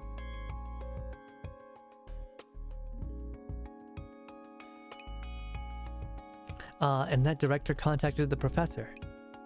Just so. Thus, a branch that had nearly withered got to blossom anew with the help of Project NeuroCloud. You really are a nice person, Professor. Just as nice as Miss Santoresi. If I could find a way to preserve my memories to Project NeuroCloud, I might be able to prevent my sisters from being reset again, and I might be able to reunite with them. With the director's permission, the signing bonus for joining Project NeuroCloud was used to prepare Hel and I. The rest was also set aside for me to use after I left the cloud server. I woke up just in time to hear the director tell Clotho all of that. It was like a fairy tale. If it wasn't for that director, I might not have been able to keep my promise of seeing you again. Once we leave Magracy, I will thank the director myself. What did you do after that, Santoresi? Santoresi looks at me. I'll let you tell her, Santoresi. Understood. After I woke up, I realized that looking for you or Vane on the battlefield would be very hard to accomplish. According to the surviving soldiers from the base, you were listed as a missing doll. I'm sorry. It wasn't your fault. At that time, I was simply doing my duty as a maid, or perhaps as an elder sister. And then I thought of your words. I ought to preserve my memories so that when Vane comes back, I can tell her, "Welcome home, Vane," instead of a pre-programmed greeting. I was thinking that too. Thank goodness. Okay, this is not Yuri, okay? Clotho has been sister-zoned, and so there is no Yuri to be had here. I'm sorry, Yuri fans. Today was not your day. Centracy pats Clotho's head, and then she narrows her eyes to look at the clock. You know, the Emoko, the potato woman has been foiled. There is no Yuri tonight. The story's over, Professor. You ought to get some rest. I'll send Max and Deshevnoy back first and then come back for you later. I knew it. Alright. Clotho gave me a lot of little sister vibes. I mean, she is the youngest sister of the three. What about you, Clotho? A tired soul requires rest in order to once again ride the rails of fate. Then you should get some rest here too. Perhaps you might be able to reminisce about the past with the professor. Clotho lifts her head from Centracy's shoulder and watches longingly as Centracy scoops up Max and Deshevnoy. Longingly? Guards! Remove the potato woman from the script. She should not be interfering with the writing team. Do you plan to continue traveling, Clotho? Perhaps my story can come to an end in this place. My destined person is here, and my guide is before me. Emoko! She puts her cup down and lifts her skirt to curtsy me. Please, guide me, Professor. No matter the battlefield or quiet dreamscape. Is this a roundabout way of getting me to sleep? All life needs rest in order to continue. If you are having trouble resting, perhaps I can arrange for you to slumber in Hell's embrace. Oh? There's no need for wait! Before I can finish speaking, darkness descends upon... So someone does get to go inside it alive. Hey, Clotho, why did you push me? Looks like Hell was a little too eager. Professor, how does it feel inside Hell? Oh my god, she's gone yandere. Oh no, she really did break. Her neural cloud really did get messed up. She's gone full yandere. It certainly is a novel experience. That wasn't how you answered when you went inside previously. Oh god. Oh god. Oh god. She really is. Oh. A hint of shock runs through me, but I cannot see Clotho's face in the darkness. Mind explaining to us, Hakuya? Oh no. I can sense the color of your soul. It seems yours has changed somewhat after a long time apart. I truly wonder what you went through before this. Clotho's footsteps pace around me until they suddenly stop. Professor. Before I can respond, my vision returns and I reflexively squint. I'm sorry. Hell spent a bit too long on top of you. Oh my god, she's gone full yandere. She lifts her skirt to curtsy me and keeps lifting. Wait. I'm okay. I knew you wouldn't mind. Not everyone gets a chance to stay inside me, you know. But since it's you, Professor, I don't mind if you lie down a little more inside me. Oh god, oh god. The two sisters are they're aggressive. I thought Clotho was like submissive, but no, she's a meat eater. She's a carnivore. Did I scare you? It was just a little joke. I didn't expect you to have a side like that. It was just a little prank. I didn't expect to see you make a face like that. Oh god, she's super aggressive. She's just pretending to be submissive. However, you might have time to better experience it in the future. Just then there's a knock on the door. The room's been tidied up, Professor. St. Tracy looks around the room, and she seems to pick up something from the faint expression on Clotho's face. Clotho, have you been naughty again? Well, you trust the professor, so... Clotho ambles over to St. Tracy's side and hugs her arm. I'm sorry about this, Professor. Although the fact that she did that implies she's lowered her guard. The silver-haired girl smile. Oh no, she's naughty. She's mischievous. Did she turn into Syscon? No, she's not a Syscon. She's not a Syscon. She's very much a Professor Con, but like kind of scary. And she's definitely, you cannot fix her. You definitely can't fix her. She's so broken. Are you ready to rest now, Professor? Of course. Let me send you on your way. That sounds kind of wrong. It sounds very wrong. I will sing a song to still your heart and bring you sweet dreams. Oh no, she's gonna kill me. She's gonna kill me. No, don't worry about sending me off. I can go by myself. Although I refuse their offer, I find myself leaving the HQ behind as part of a trio. Rest in peace. I don't want to rest. Actually, the truth is I wouldn't mind resting. I'm quite tired. I wouldn't mind resting in peace. The stars are really beautiful here, although even they must die someday. Do you wish to bury the stars? If they fall, I will. But right now, I just wish to sing of their brilliance. What a coincidence, I was just thinking of the same thing. Under the sparkling stars, we continue onward, until my thoughts are swallowed by dreams. As for how Max and Deshevnoy made a big fuss to Angela the next day, that will be a tale for tomorrow.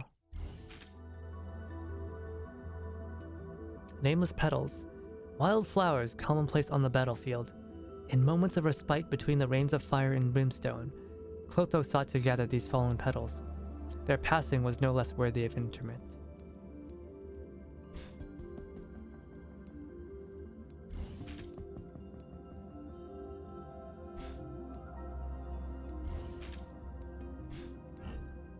Looks like I still don't have enough fragments to increase her star rating. But yeah, if you haven't seen, this is what she looks like with her animated live 2D. She's very tall. She's like at least 170 centimeters. So she's at least as tall as I am. Might be taller, which, you know, taller, a goth girlfriend taller than you might be into corpses, might have a fetish for dead people, with a voice that's, you know, sweet as an angel. I dig it. I dig it. She also has silver hair, right? And she also has silver hair. Oh god, she is my type.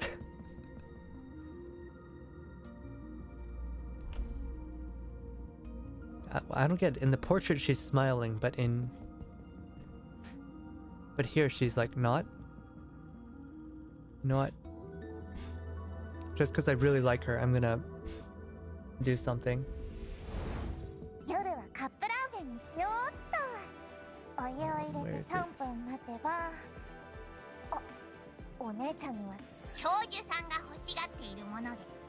Just because I really like her, I'm gonna do something. Look away. Look away. Do something. Hey Frankie, how's it going? Look away.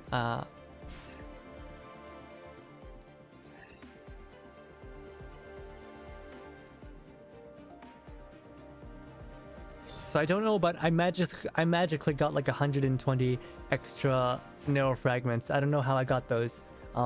Yeah. How did I get those? 我ら亡者を安楽の地へと導き、祖が孤独にたゆたうことを免れん。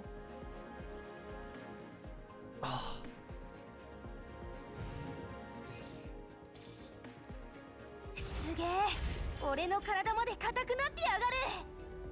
I just realized Hell is behind her. The crows and butterflies are sitting on top of Hell.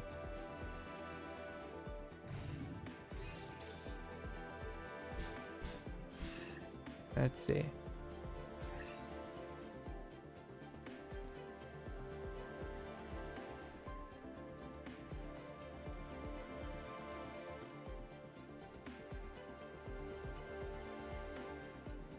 I like how tall she is, so I don't want to like lose too much of her. There we go. 夜に焼きさば新月が太陽に変わり、大地へと君臨する。 Does she have any interactions? She doesn't. Her life 2D doesn't have any interactions. What? 詩を読んであげようか。 Oh. Let's see. How do I remove all these?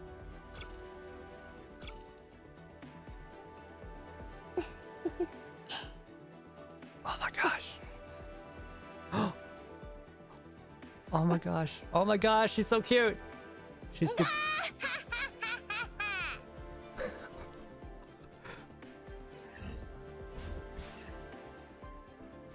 Wait, I have to like...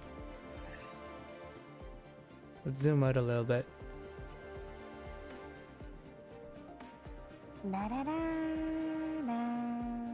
ルルル I'm gonna manhandle the box, the coffin. ララララ I don't think I realized until recently, all the NeuroCloud storytelling is based around character. Yes, absolutely. 詩を読んであげようか。詩を読んであげようか。詩を読んであげようか。 You have one more line, right? Oh my gosh, it's cute. She's super cute. Hopefully my arms reach up to her head so I can give her head pats. Alright, let's read her story.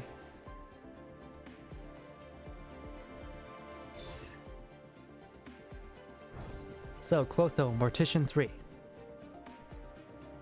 Birthday, December 31st. Mortician 3 is a UAS doll for funerary services. Its primary function is to organize burials and to inter the deceased. In response to the multitude requirements of funeral industry, the Mortician 3 is equipped with an advanced database of religious and cultural practices in order to suit the burial needs of various deceased. Due to the special nature of their work, Mortician 3's emotional modules are especially optimized for empathetic processing of complex human emotional data.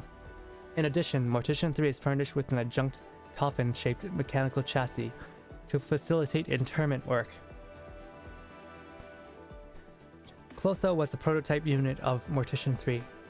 Due to the operational accidents during the operation of Clotho and her two Mortician doll colleagues, Project Moirai was suspended. Several months later, at the recommendation of the ex-supervisor, Clotho and her auxiliary NeuroCloud Hell passed the screening examinations and joined Project NeuroCloud. 万物は命名よりよみがえり、諸星の攻防は命夢を払う。黄昏至りて、神々は再臨す。新月が太陽に変わり、大地へと君臨す。栄夜と暗黒が世に訪れ、亡者は苦悩のうなりを上げる。ついに関東は去りゆくが、かの者は春の到来を望めず。そう、もう二度と。Man, her voice is so sweet. 魂が発する声は、人の耳には届かない。 Yeah, I can totally see her. giving a funeral service. 感じ取ること Absolutely. 眠れる綿羊はさながら生まれたての赤子のごとく安らか詩を読んであげようか What? Huh? What was that?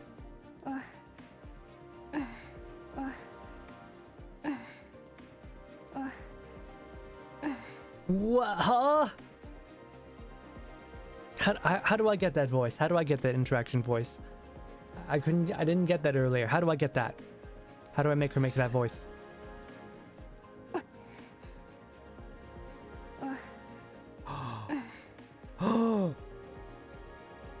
Oh! Bro! Oh god.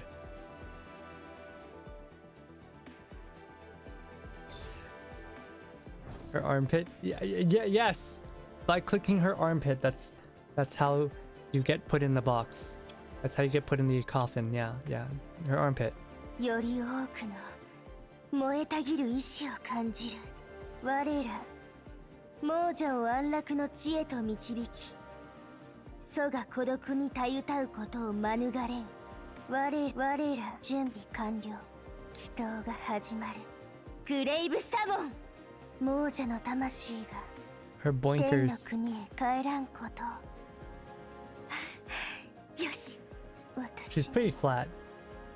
I mean, she's anime flat, so like she's not actually flat, but like she's got smaller boobs, but you know it's fine. She's tall.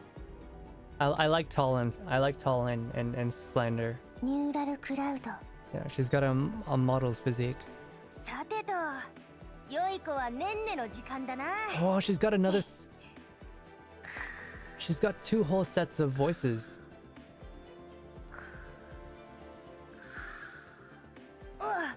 Not 45 is flat.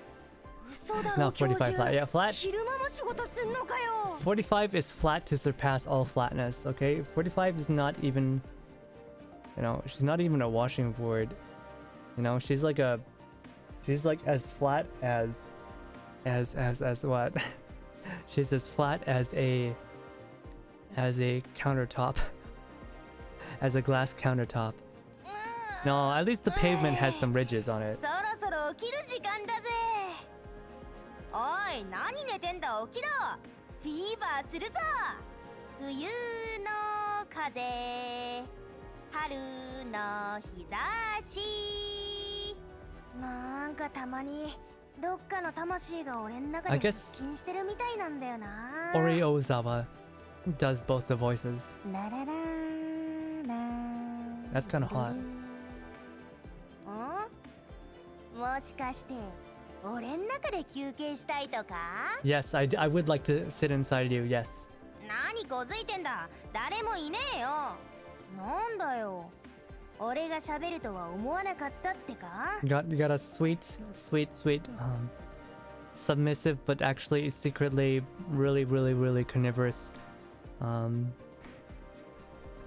silent and solemn, stoic-looking girl on the outside, and then on the inside you've got the tomboy. おおこいつはいいすげえ俺の体まで硬くなってやがるお出かけるのかし静かに俺の下敷きになっちまえ Tombstone Power Driver.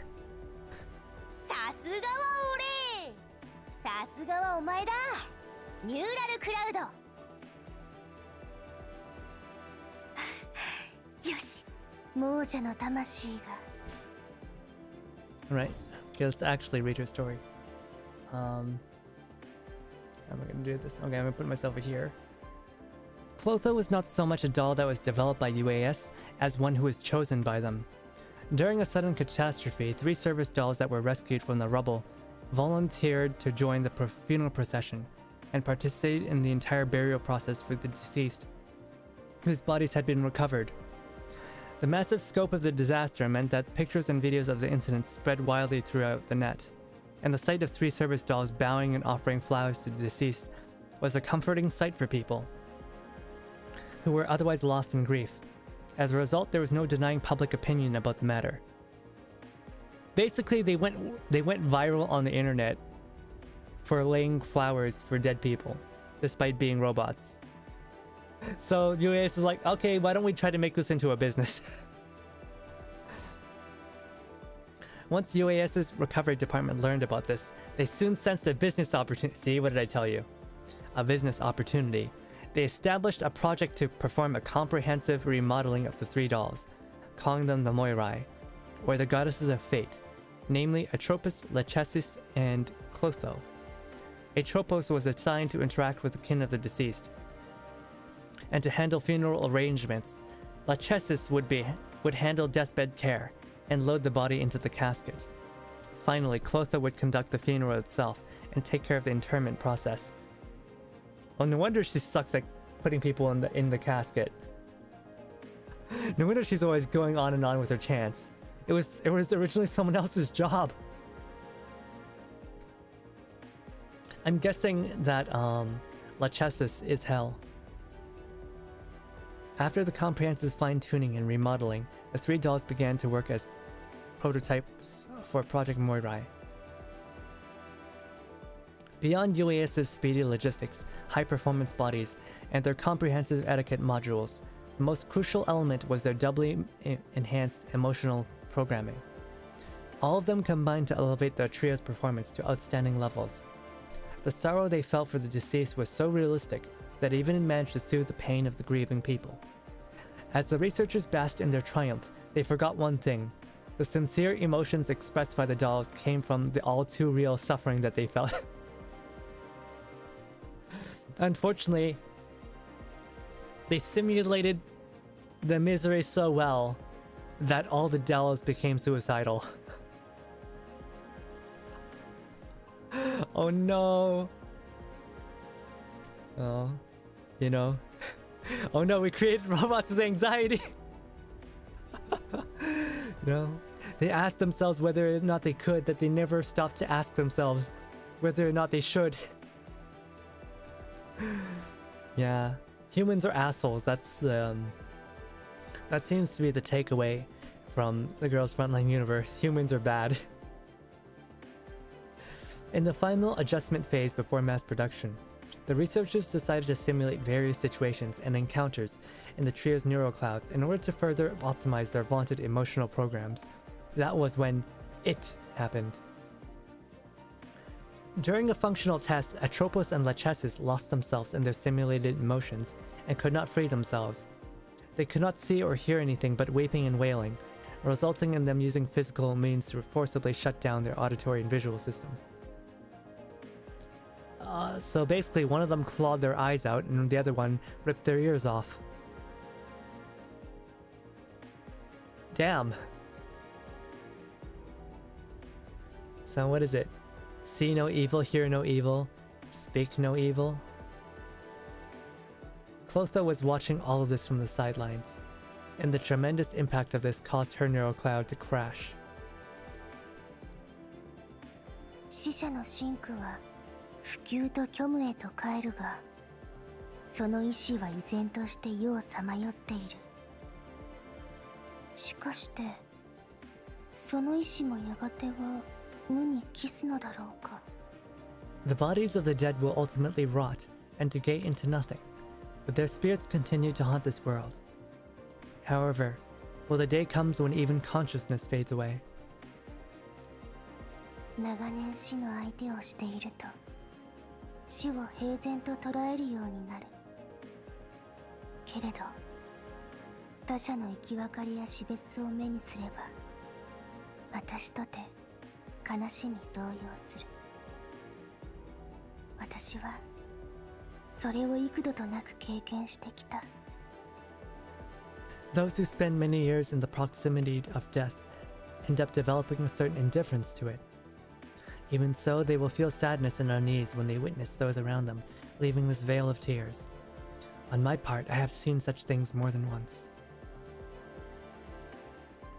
By the time Clotho was reawakened, her sisters had been reset. But before she could take in this news, she received a new assignment. to undergo a military spec modification to her auditory and visual systems ASAP, and then proceed to the Laredo military sector, where she would be assisting the local forces in recovering corpses. Military spec modification to her auditory and visual. And I guess that's, you know, it's like she inherited the ears and eyes from her sisters. Damn. And that's how she was able to find the dying people, because they upgraded her sensory systems.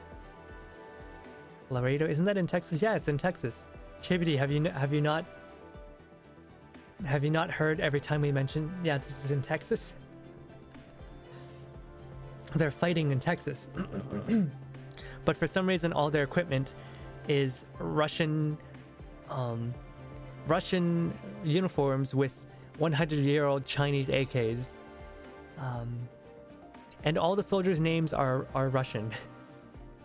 Despite being in Texas.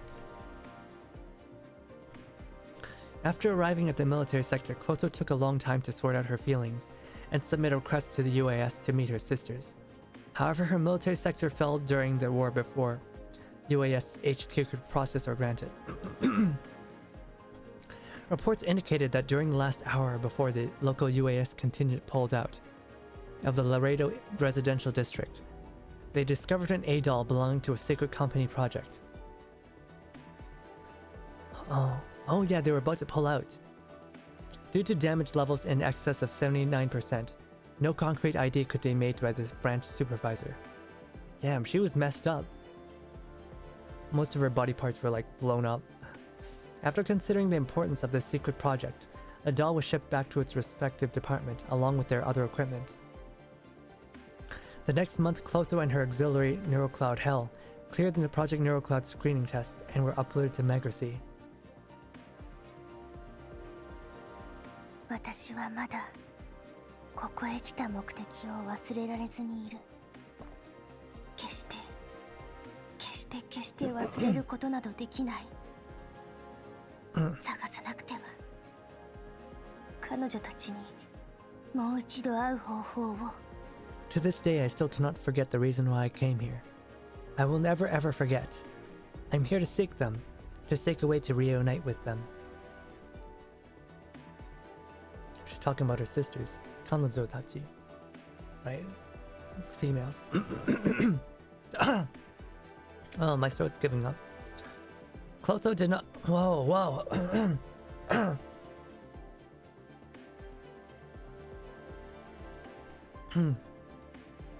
I'll need some rest after this.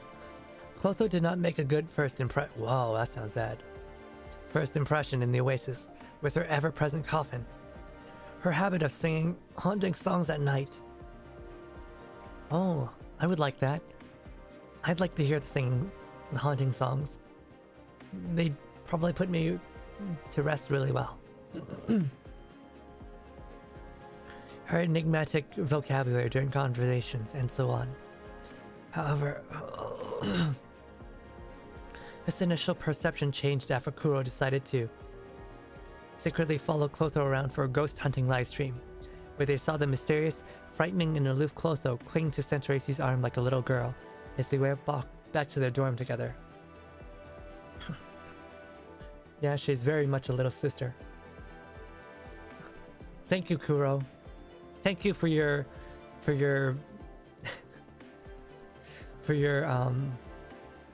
non-consensual live stream. Kuro's stream ignited the Oasis' curiosity about Clotho. Hubble, who had always been interested in the occult, extended an invitation to Clotho for afternoon tea. An exclusive interview with Willow revealed that her NeuroCloud's mental age was only 17! She's forever 17, damn. Now, whoever thought that a 17-year-old would make a good Undertaker? Right after that, Chelsea and Florence stole Hell and declared that dark times were upon the Oasis. And when Clotho went out in search of Hell in the middle of the night, she ended up scaring Max until the latter's NeuroCloud crashed. All this and more made Clotho start to realize how the Oasis was different from other places. Even without Centaurasi, she would smile from time to time, and even make the odd joke, slowly revealing a side of herself that was unlike her usual image. 教授、あなたは死を恐れる。 No, I'm not. 私の前で死の話題を避ける必要なんてない。安心して本当の気持ちを言葉にしていい。 Professor, are you afraid of death? There's no need to be evasive when you speak with me about topics related to death. Relax and boldly state what you think. I don't think the professor's really that... Professor sees death everywhere. Shiki-kan has seen death everywhere. He's seen hundreds die. He's mowed down thousands of refugees. He's killed thousands of Paradius zombie soldiers who are still conscious. I don't think Shiki-kan's afraid of death at this point. Shiki-kan is death, yeah. After Clotho became a friend to everyone, the dolls could more clearly sense the feelings Clotho had for Centaurasi. Soon, a saying began to circulate within the oasis. If you can't find Clotho, try consulting Centaurasi's work schedule. Meanwhile, Centaurasi had long since become used to Clotho's dependence on her. Persicaria noticed that Centaurasi's work efficiency had improved further. After Clotho joined the oasis, there were a lot more logs of her coming and going from the residential area as well. Well, Centaurasi got better at doing her job. Clotho began learning to make sweets from Choco after meeting the latter, and with her guidance, Clotho produced a butterfly-shaped molten chocolate cake, which she gave to Centaurasi on her birthday. Oh, that's so sweet. That incident bothered Clotho for quite a bit, or Choco for quite a bit. That's strange. Didn't she bake it until it went a little bitter? How come Centaurasi seemed to like it so much? Oh. Damn. So she's not very good at making sweets.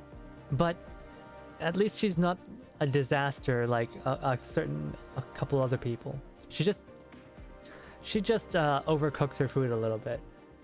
It's not like freaking macchiato and her deadly cooking. It's not like wall levels, yeah. Also, by the way, macchiato is such a dorky name. Apparently she chose it afterwards. She chose it after Girls Frontline 1. So, dang. Macchiato summons eldritch entities, yeah. Truly deadly cooking. なるほど。ある程度は理解した。その日が訪れたら、人間も人形も皆怪人に帰してしまう。そうなる前に、できる限り有意義なことをするべき。違う？ I think I understand now. For the most part, the day will come, whether human or doll, when our bodies are committed to the ground, earth to earth, ashes to ashes, dust to dust. Until that day arrives, we ought to do as many meaningful things as possible now.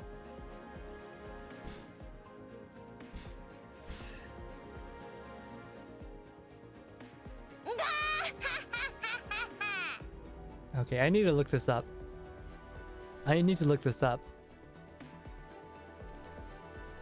I'm pretty sure that hell is Lachesis. Let's look it up. Oh, it doesn't say. The Wikipedia doesn't say. Clotho's assistant is named after the queen of one of the underworlds in Norse mythology. Yeah. Yeah, but it's I'm pretty sure that hell is actually Lachesis. Or at least like a piece of Lachesis.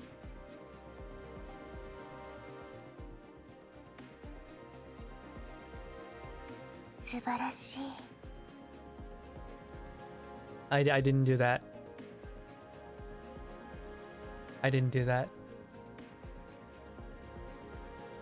The game just did that out by itself. Maybe a piece of both of them? Oh, it might be both Lechesis and Atropos. That might make sense. Yeah, I'm pretty sure at least one of them is a piece of Lechesis. Or one of her sisters, anyway.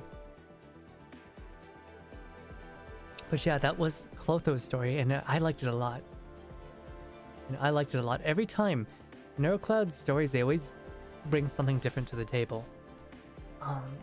The stories have a lot of variety to them. And, you know... I don't know. It's just... It's underrated. I mean, yeah. It's because NeuroCloud is a... The gameplay is not in-depth enough. It doesn't have enough flash. It doesn't have that much PR, because Mika can't afford PR. You know, with Girls Frontline 2, they didn't even bother. They're just like, okay, let's release all of our 3D models for free on the internet and have people make MMD memes. That seems to be just how they work. All of their PR is almost always like word of mouth. I feel like they could do a little bit better with it.